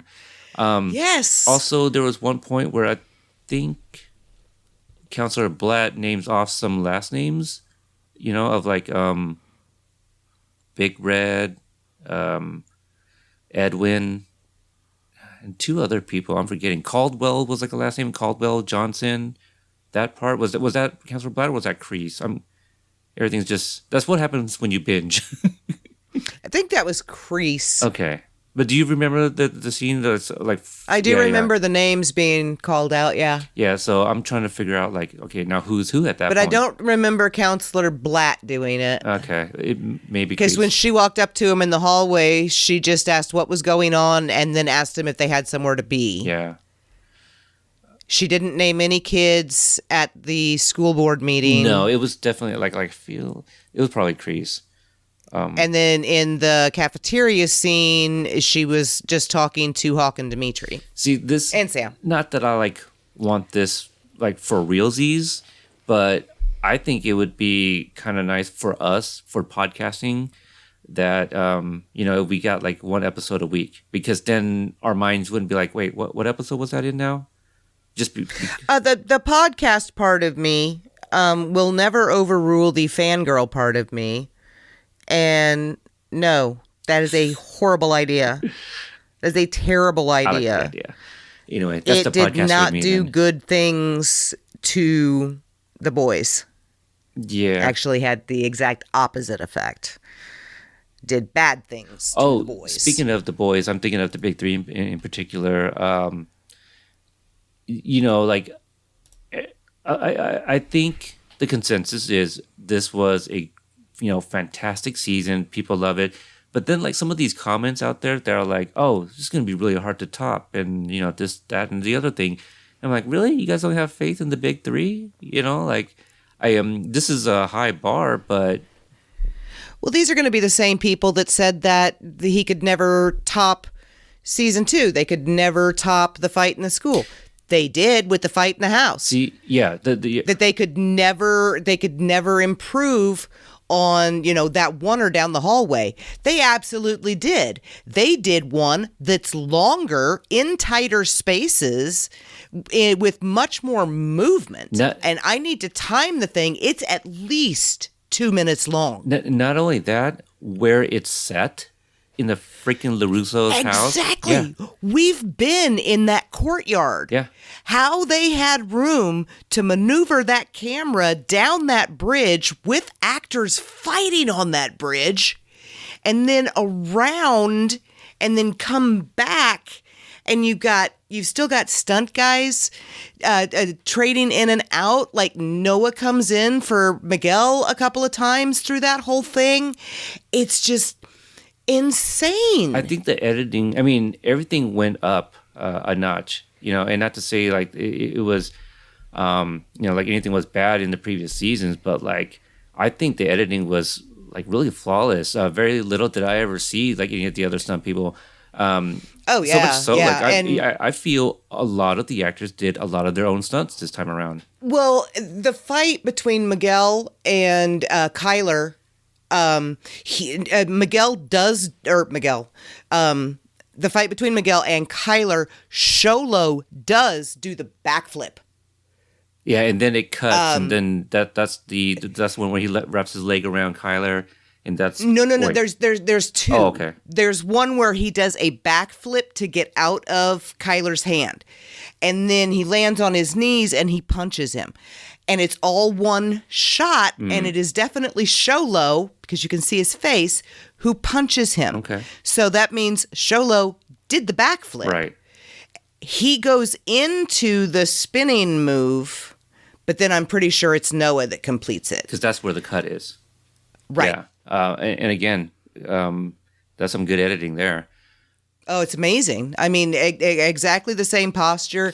And once again, I have no doubt, because, we've been told that in season 2, that they would do all the same shots with the actors that they did with the stunt people, with a few exceptions. Like, I'm sure Ralph never jumped off the 2-story deck down onto the beach. I'm sure that was always the stunt double doing that.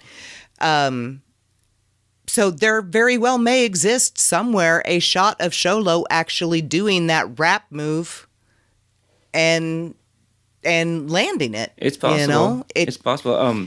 Speaking of Sholo, like he posted those pictures from the Dee Snider concert. And so when Miguel's actually taking those photos, Sholo was actually taking those photos with his own phone, it appears. Oh, that's awesome. Yeah, that was so awesome. So you see that on his Instagram account for those that want to check that out. You mentioned the jumping off, in the beach scene. J Cap told us, the story, which still hard to believe, because he's like, oh, no, that was really him. But the return of Trey and Cruz. The guy who looks like Chris Brown and the vaguely... Was it? Vaguely Latin. Yeah. But my favorite sequence, okay, obviously getting bitch slapped by Johnny was pretty funny. Hilarious. But when they all started showing Daniel some respect, and then Cruz is like, yes, Mr. LaRusso, or whatever. Right? Not only did he kick your ass, absolutely 100%. Guess who put those two in there? Probably them, yeah, for theft. Probably Daniel. Yeah. So yeah, they're not gonna fuck with LaRusso. Mm-hmm. They are not fucking with Ninja Boy. No. Can Grandpa do that? Huh? Right. Yeah. They're scared of Daniel, and I kind of love that, because Johnny was pissed that they were scared of Daniel. And that was the last time we saw them, right? Was on the beach. Yeah. So, they never explicitly said, but yeah, you're right. After that fight, Daniel probably called the cops. The stolen wallets and stuff. Yeah. Have we touched on everybody yet? Like, we haven't done specifically Miguel, Johnny, or Kreese yet. Okay, not individually anyway. I mean, I said that like I really loved like all the scenes that Miguel shared with everybody. I thought Sholo killed it in this scene or this season. I mean, again, back to that emotional moment that he had with Johnny. You know, the telling him to get out of his room and all that. The Sholo also made me cry, but this was just like the scene in itself. It's not necessarily something that Miguel did. I mean, the tapping of the foot, it was the moment that I was just so happy for him. And not only did I cheer, I was like, you know, I was kind of tearing up a little bit. I was just very happy for him because, Miguel's a fighter. You know, I think it was evident in, I don't know, just him waking up and just the little that he was able to do. But I think we got to give Johnny some credit too for helping him along the way. Yeah, I'm going to go out on a limb that's actually very sturdy and very stable and say if Xolo Maridueña does not get an Emmy nomination this year for Best Supporting Actor, then the Emmys are definitely rigged. Yeah, well, because Billy too. I have never seen anyone deserve one as much as that child does. You know, he's amazing. And Billy again, you know, like all 3 seasons. I mean, many people did so good this season, but he had a lot of like. I mean, I love the part with drunk. I mean, drunk Johnny is just like everything. Let's be honest. But him at the church with Pastor Bobby. Oh yeah, that was a great scene. Mm-hmm. He had a lot of really good ones. Oh, speaking of OG Cobras, God damn it! That very first episode, they really have to show us, you know, the Rob Garrison. Like I don't know, like when else would it be appropriate, right? I mean, maybe the episode where Bobby makes an appearance. No, I think they did it the right way, addressing it, you know, right off the bat, and it happened during filming season 3. You know, so. Yeah, it did.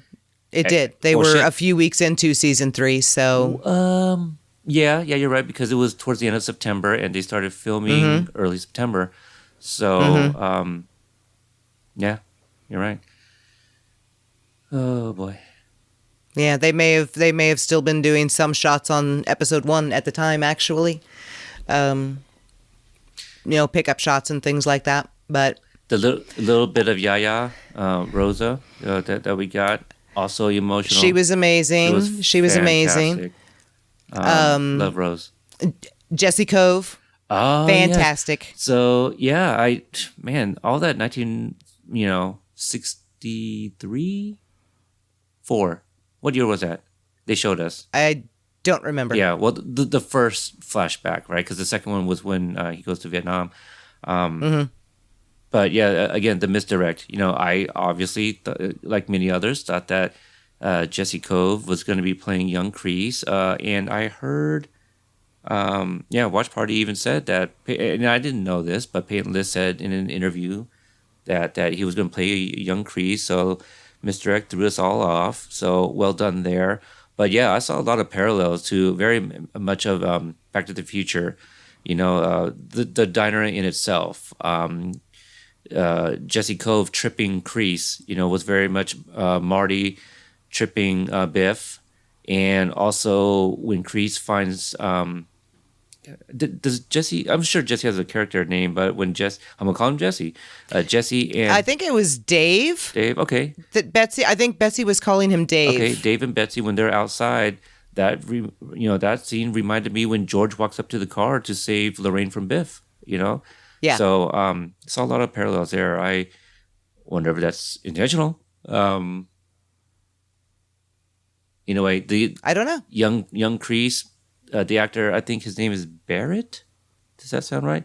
Nailed it. Barrett or Garrett? It definitely starts with a B. Callahan, I believe his last name. Fantastic as young Kreese. Fantastic. Yes. But Jesse Cove, Jesus Christ, sounds just like his freaking dad. Yes, he does. You know, because when it first came on, I go, is that Marty like doing ADR for like for Jesse or something? I thought it was really cool. Well, Yeah, yeah, no, feels like and that. I mean, tie in the universe. No, not everyone's related, but apparently all these random minor characters have owned the banana boat. Yeah. Oh, right. So Shout, yeah, super out, super shout glad. out to Daniel Macchio. Yeah, he was in the school board Yeah, scene. PTA. Yeah. Oh, no. I'm sorry. No. The about the All Valley, right? That's the one. Oh yeah. The All Valley It was hearing. the All Valley one because it was the three of them sitting together. Right. So let's see, Young Kreese. We can bounce off of that to say Okay. that everyone who demanded to see Terry Silver in season 3 got their wish. You got him. He didn't. He You didn't did. have a ponytail, but you got him. And he was a sniveling, whiny little coward. And how did he get on that group? You know, because the captain. It was a captain, right? Yes. Yeah. The captain. He wanted like the best of the best. You know, and well, he got that in Kreese. He got that in Ponytail, I guess. But what about Twig? You know. There had to be something that Terry brought to the table that no one else did. I mean, Terry is, and we know this, an incredibly smart man. Yeah. So maybe there was some logistical or planning or strategic skills that he had. Something would have made him valuable to the special forces. He would not have been there. Plus, he had to have made it through all the special forces qualifiers. Yeah, absolutely. To be one, absolutely. So that is very interesting. We did not get to hear that the squad was called like, you know, Cobra or something like that, but we did see a bunch of snakes, you know, a la Indiana Right. Jones. Yeah. I don't think he got the Cobra the Cobra tattoo, the snake tattoo. I don't think that had anything to do with the unit being called the Cobras or anything like that. Right. I think that is literally to remind himself that he murdered his superior officer. Okay. We don't think his backstory is done, right? Because I don't think that's, you know, I don't think that's anywhere near Miyagi's. No. When it comes to level of tragedy, not even remotely close. We're going to, you know, write this backstory for him, and you're going to understand him, and we're going to, again, they did not say the word redeem. Please stop saying. They said they were going to give Kreese a redemption arc. They never said that.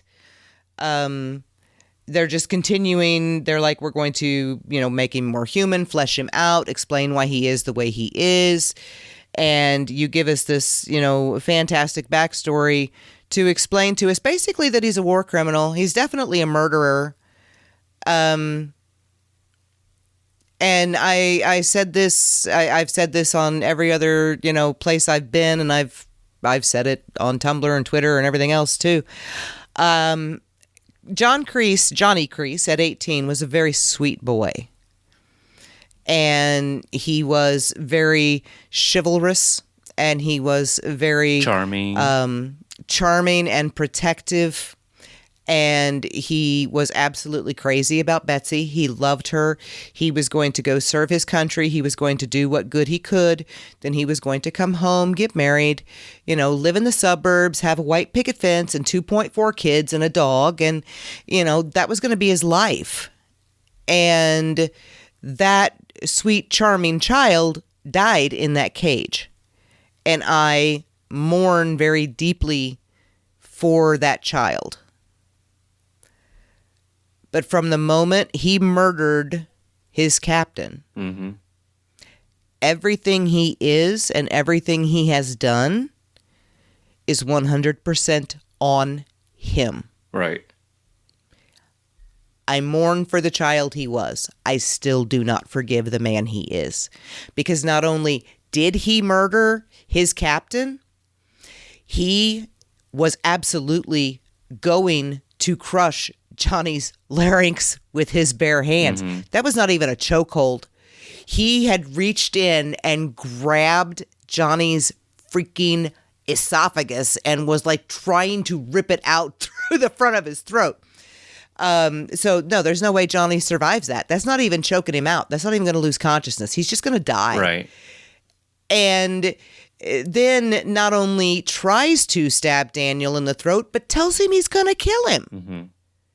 So how many other people has this man murdered that he's going to have no problem blatantly murdering these two, one of them right in front of an open convenience store? Well, I mean, also I think the cliffhanger to 310, I think we're going to get more backstory, especially if he is calling who we all think he's calling. Yeah, and this is actually an odd thing because the cliffhanger is not at the end of the episode. Right. But he's holding the picture of him, Ponytail, and Twig when he dials the phone. Mm-hmm. I really don't know who else he could be calling. Right. It doesn't make sense for him to be calling anyone else. Right. And the fanfic that I wrote, like the main gist of the plot of it is that John Kreese wants Daniel dead. Like he's, hired someone to kill Daniel, right? So I've gotten some comments through the years, people going, that's unrealistic. It's all just a karate. There's no way Kreese wants this. Yes, he does. Because you know what he just did? He just tried to stab him in the throat. Yeah, with a shard of glass. Right. So if he wants Daniel dead, then who better to call on than the guy who got so much freaking pleasure from torturing Daniel in the first place?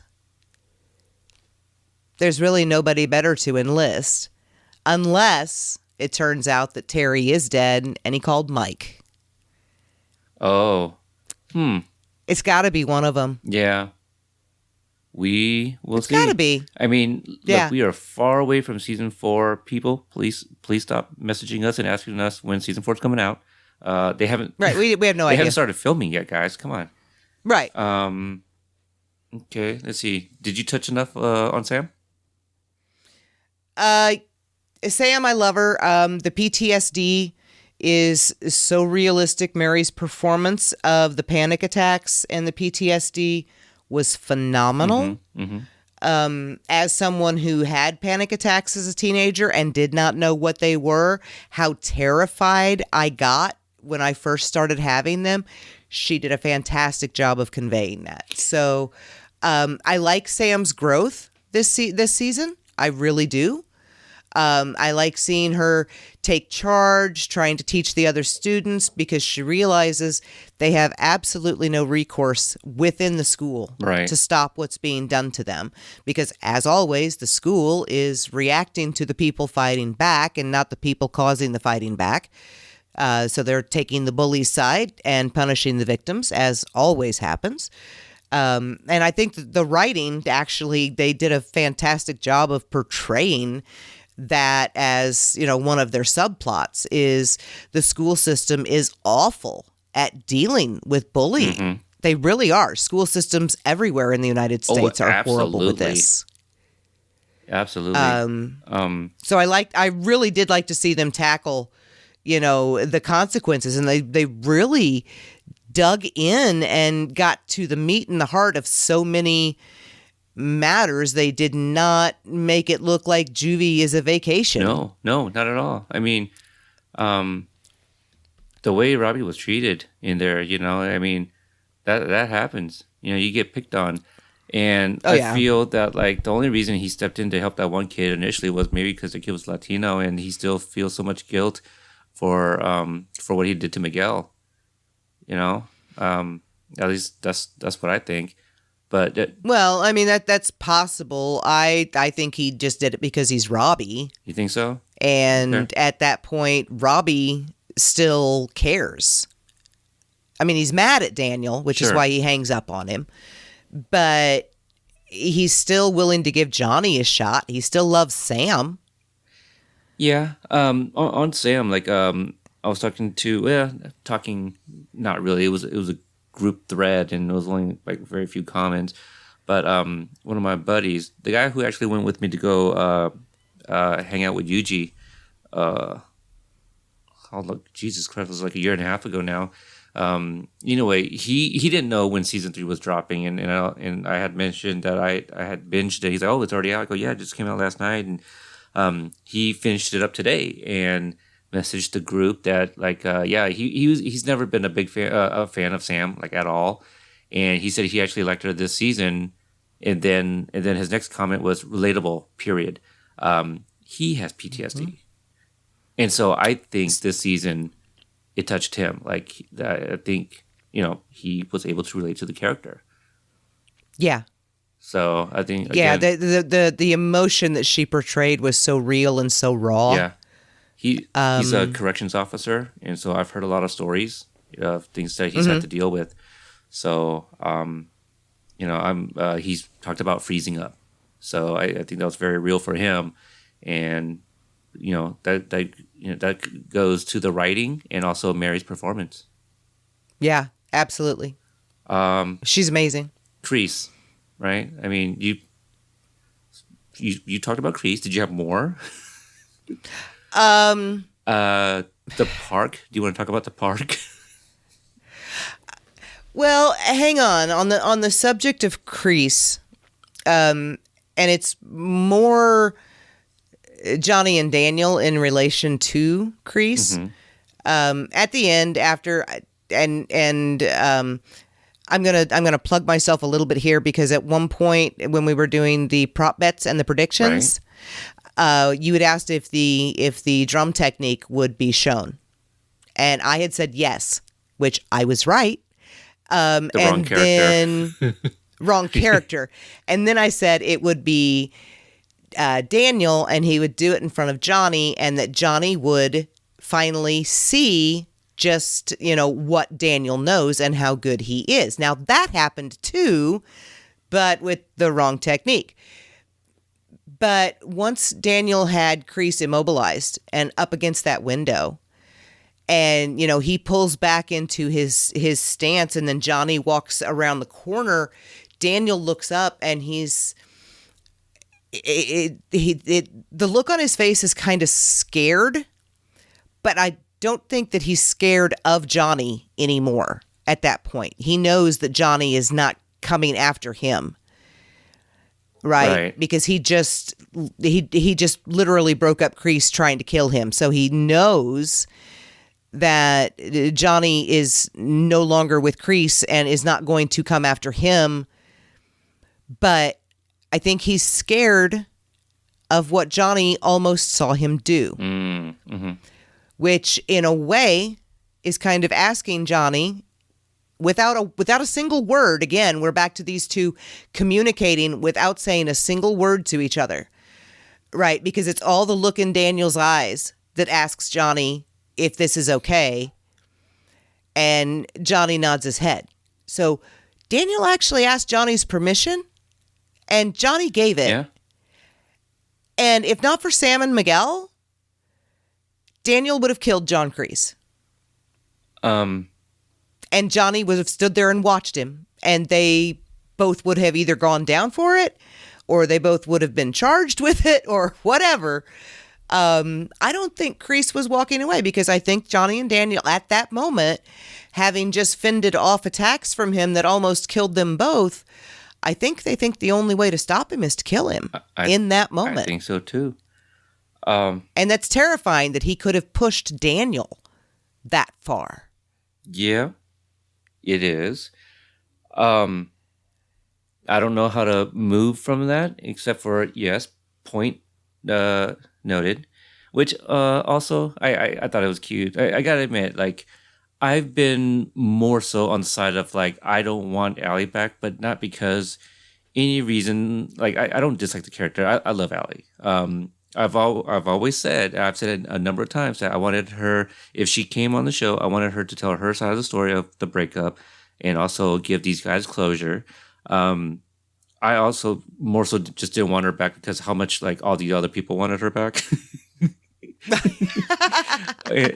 Okay. Just me being petty. But you mentioned the drum technique. So I just looked it up while you were talking, and all four of us, including the Cobra guys, shout out to Mikey and Jeremy, we all said yes. Do you remember who I said would be doing it too? Because I only just wrote yes for all four of us. I didn't say what our answers were because that was the idea. You were supposed to listen to the episode and find out. And yes, I absolutely remember who you said. You said Daniel in Okinawa in a flashback. Oh, hey, it happened. So I am right. There we go. And I gave you so much crap over it. Thank you. Okay, I do now remember the crap being given. So there. I told you couldn't do that because that was cheating. It's not cheating. Okay. All right. Okay, so guys, we're going to get... We do need to have a follow-up episode with those two, by the way, because when you go through that list, we got so many of them. Mm-hmm. Between the four of us, we got so many of them right. Including the Dimitri with a girlfriend. We all said yes. We all said yes, and I actually said, and I will say it's Yasmin. Yeah. Did I say anybody different? I don't think so. I don't know. I should have said the same thing, especially like after the interview with Annalisa Cochran, that we're like, oh yeah, after the beach party, Dimitri probably, offered to give her a ride home, which Gertie-licious, on right, Instagram, she wrote the fanfic, based off of that. So, they didn't explicitly say, but when they're sucking face in the hallway, and she writes that she likes his. Right. She likes the big dick. I also almost called that final fight. Okay. Remember, I said something happened during the party that sent Johnny and Daniel to the dojo. Oh, of course. I had their arrival time backwards. Right. But also... I thought Daniel got there first. Yeah, and, we mentioned how Kreese spent so much time in the damn back that he never has the lights on the front. So, yeah, we thought those two scenes were in the same episode. Mm-hmm. So, we got to see a beat-up Daniel, but in a different circumstance. So... Yeah. Right. And notice that when they walk out, Daniel is the only one that you can tell has been fighting. He's got blood running down his face. It's all over his shirt. Yeah, Johnny got his because he's all cut up from flying through the window. Johnny got stomped on. Right. Oof. Yeah. Oh, I'm sure Johnny's going to have bruises out the ass tomorrow. Daniel is most likely going to be peeing blood for a while from landing on his back. I don't know what was worse, his back, basically his spleen or kidney. I don't know what's back there, but either him or the guy's foot in prison with him. The bruise on Johnny's back would absolutely be his kidney because that's why there was blood in his urine. Okay. And that's what I was saying about Daniel having landed on his back on that sidewalk, probably bruised both of his kidneys, and he'll be peeing blood for a while too.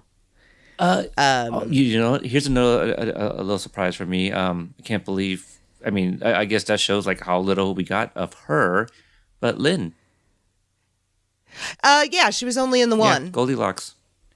Yep. My son thought that was funny. He's like, did she call him Goldilocks because he has yellow hair? I was like, yeah, he's blonde. Yes. He goes, yeah, blonde. I go, yes. Yep. So he's learning humor. Good. He found it it's very a good funny. thing to learn at 8. He found it very funny. Yep. Yeah. But yeah, Lynn and her begging his bean soup off of him because he didn't eat it. I thought that was fantastic. And are you stalking me? Yes. Yeah, he's stalking you, Lynn. That's why he's in front of you in line. Yeah. For those that don't know, Susan Gallagher did post a clip of me and her on Instagram Live on her Instagram account. So thanks, Susan, for doing that. That was very sweet of you. Oh, that's awesome. Yeah, we we revealed that she's my girlfriend. If anyone didn't know that. Oh. Yeah. Well, congratulations, married man with a girlfriend. She's a married woman with who's a married woman. You have 5 kids. She has 2. Okay. 2. Yeah. All right. Well. You got anything else? We definitely gave the listeners here an hour more than we were all kind of both kind of thinking, or I was hoping just to do like an hour. We did, but we haven't talked about Johnny yet. Not really. Okay. I thought that once he saw Daniel and Allie hug. Now that was set up. Well, it was set up like it was going to be the end of an episode for something that we'd have to wait for a week. Yeah.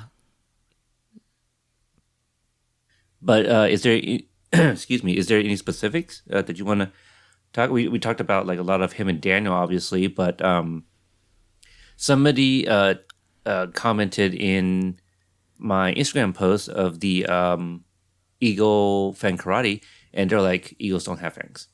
So right. Immediately they already picked up on a quote from, was it Mitch that said that? Okay, Mitch. Yeah.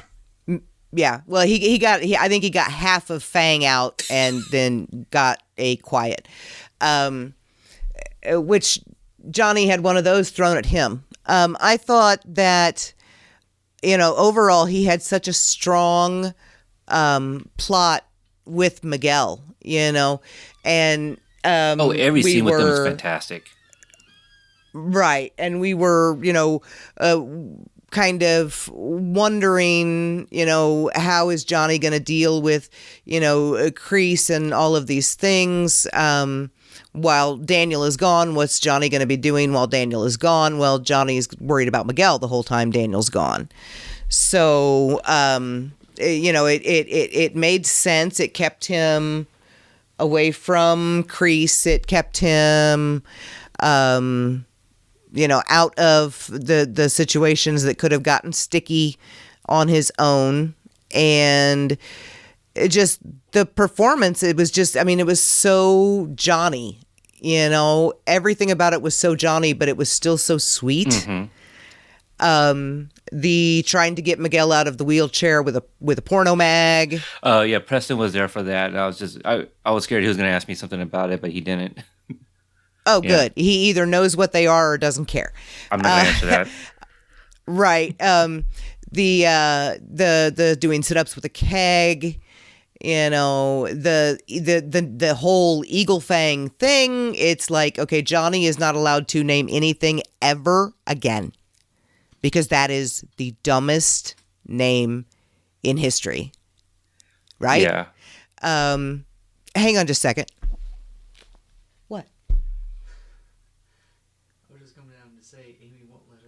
Season 3. Why? Because she's on episode 7 of season 2. Well, then get up there and finish it. She already fucking knows what happens. I just want to watch season 3. Well, let her figure out why he's such an asshole. Just let her finish season 2 first, and then watch season 3. If she's on episode 7, you only got an hour and a half left. You're fine. So let her watch it, and then you can go watch season 3, and you will find out why Kreese is such an asshole. And I'll probably leave all that in because it's related. I just wasn't wanting to say it because I wasn't going to interrupt anything, but you're on Audacity, so this stuff gets edited. Yes, Peter will. Well, he just told me he's going to leave it all in because it's related. Cobra Kai. There you go. No mercy. Take your hoe bag, cat, and get out of here. Yes, I will. I thought he was coming to ask for a cigarette, so I pulled one out, and he was like, no. And I'm like, okay, I really need to ask him why he's standing there staring at me. I started closing my ears because I didn't want to hear too much about season 3. Right. We're talking about season 3. Yeah, we are. So, all right, close the door. Let me finish this recording here because it's, 3:30 in the morning. Sorry for interrupting you. Okay. Love you too. Bye.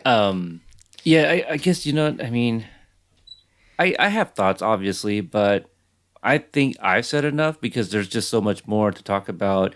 In our group on Twitter, it's already been shared. His essay or his novel, whatever you want to call it, to Allie.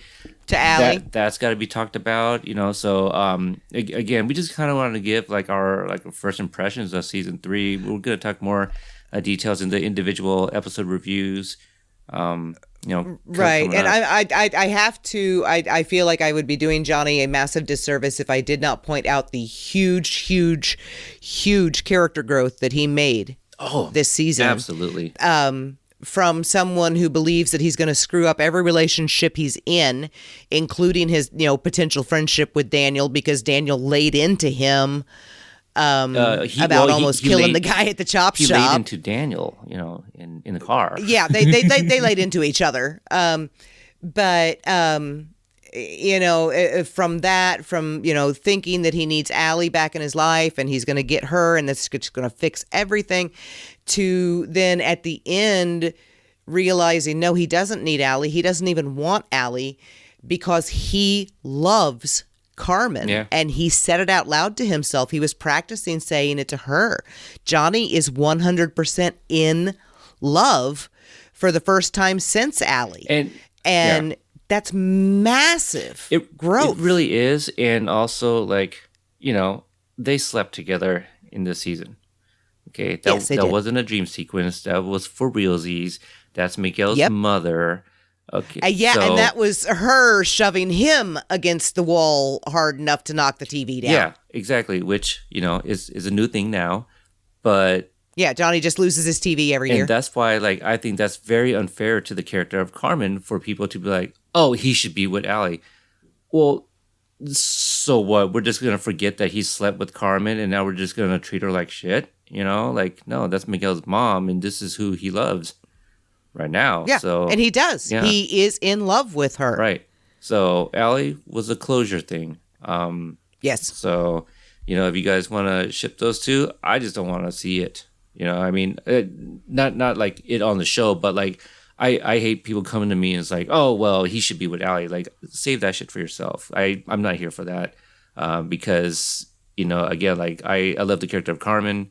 And what would that do to his relationship with Miguel if he blows Carmen off to be with Allie?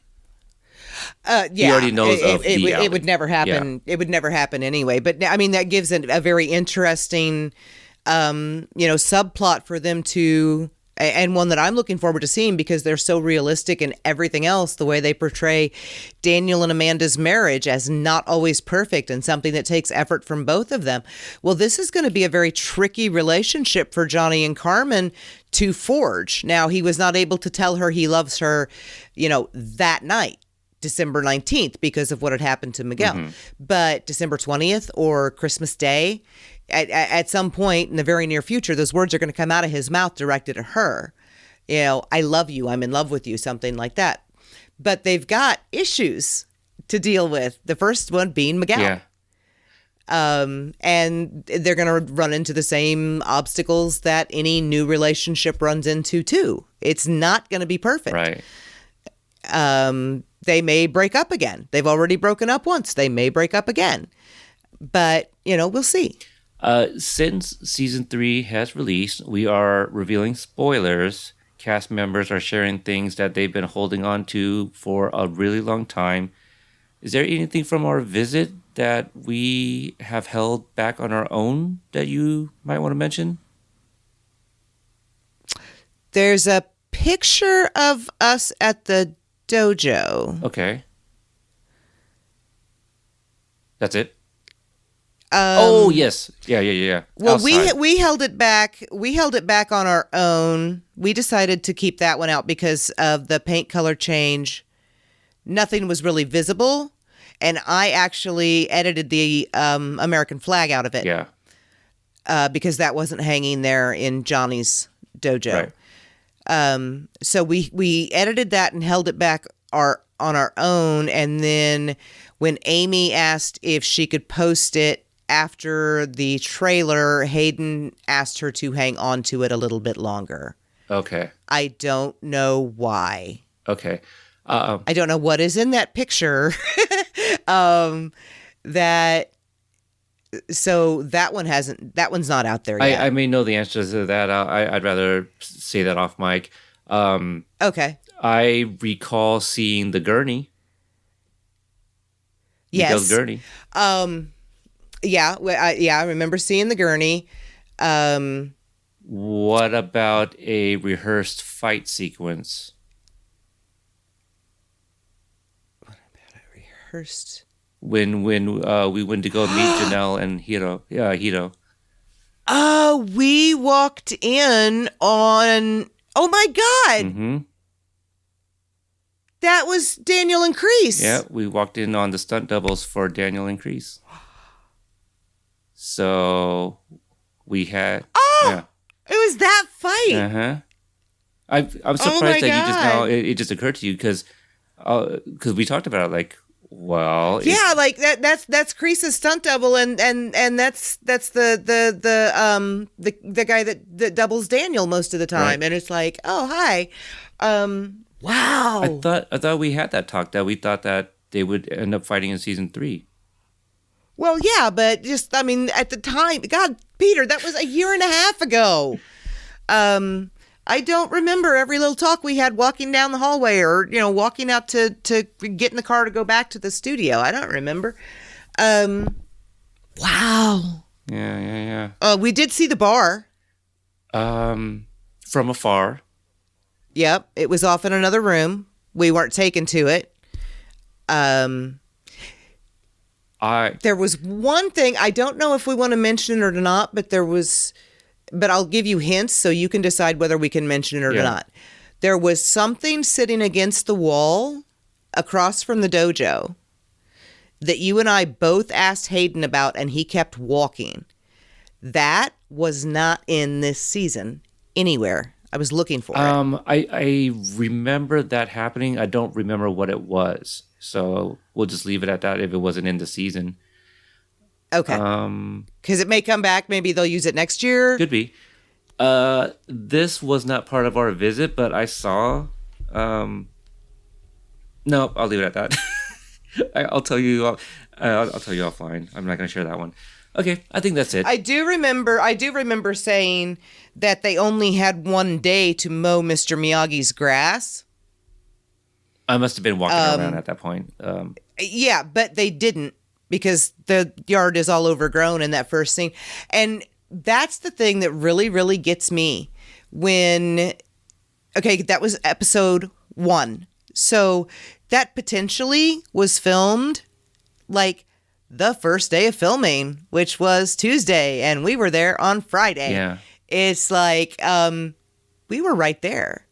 We were, and we were just right there. We were, and it just kind of blows my mind, I'm thinking about it, and we didn't get a lot of interior shots of Miyagi-Do either. No. Yeah. No, we got a few. Yeah. I mean, you got your video. Well, no. I'm saying in season 3. Most of it was in the backyard. Oh yeah, no, they weren't inside very much. They weren't there very much. I mean, Sam but when there. most of it was training outside, Oh, it was nice to see the Miyagi-Do students wearing the patch on their gi. Yes. So that was awesome. I think we said all we want to say on a first impression with some spoiler details, so you guys have an idea of some things that we'll talk about once we start breaking down some of these episodes. I'd imagine you'll probably bring some of those Easter eggs that you catch and all that. I do. I've already caught a bunch. Yeah, shouts to you for the what is it called? Not the totem, but the idol. The shrine. Thank you. Yeah. I'm glad that it lingers. There's a lingering shot on it. I thought it was just going to be like what we saw in the stills that was previously released. I go, really? How was anybody other than Brianna was supposed to get that? But no, they show it as Daniel was walking into Chosen's dojo. Okay, all right, Brianna. So you have some guest appearances. Do you want to pimp those out? I appeared on the Nerdcast on YouTube with King Rimdog is his Twitter handle, Critic Nation. And that's already been released. And then coming Monday, I was recorded today an episode of Podflix and Chill. And that's going to, like I said, be released Monday. And coming up next weekend, I will be going back on the Unpopular Culture podcast. That's with the... Is it Mike or something? Or he's a psychiatrist or he's a psychologist, but there's I just completely forgot the name for what he is, but forensic. He's a forensic psychologist. There it is. Okay. So that would be the show with the forensic psychologist, where we talked and went into some of the psychological ramifications and things like that of the first 2 seasons of Cobra Kai. And now I'll be going back to talk about season 3. So we'll be talking about Daniel owning up to his fear, saying that he still lives with it, reaching out to Sam, explaining that he basically owning up to his PTSD to his daughter because she has it too. And we'll be talking about things like that. Yeah. So I'll be recording that next weekend. That should drop sometime next week. Awesome. I'm excited for it. I'm a big fan of yours. Like you revealed on one of our streams on Instagram that you're one of my biggest fans. I'm your biggest fan. Hilarious. I love that. It's been discussed, but no date has been set yet. But Cobra Kai Theory has invited me back on to talk about some season 3 stuff. So keep an eye out for that. If you guys haven't yet already, please subscribe to our YouTube channel. That's where we're going to be posting more things and interviews and stuff like that, and subscribe to the podcast. Cobra Kai Kompanion again is, CobraKaiCompanion.com is the website. And just check the show notes. We got a lot of things in there for you guys to check out. The merch store. We got a phone number where you can drop a voicemail, 424-COBRA-84. Again, shout out to Amy for securing that number for us. So you got anything else? I do not. All right, you guys probably already follow us on social media. So, but Cobra Kai Pod on Twitter, Cobra Kai Podcast on Instagram, Brianna25 on everything, basically. Yes. All right, guys. That covers it. So, thank you so much for checking out this episode. We look forward to diving into season 3 and bring you guys some that old classic Cobra Kai Kompanion goodness. So, until then, we'll see you guys on the next episode. Bye.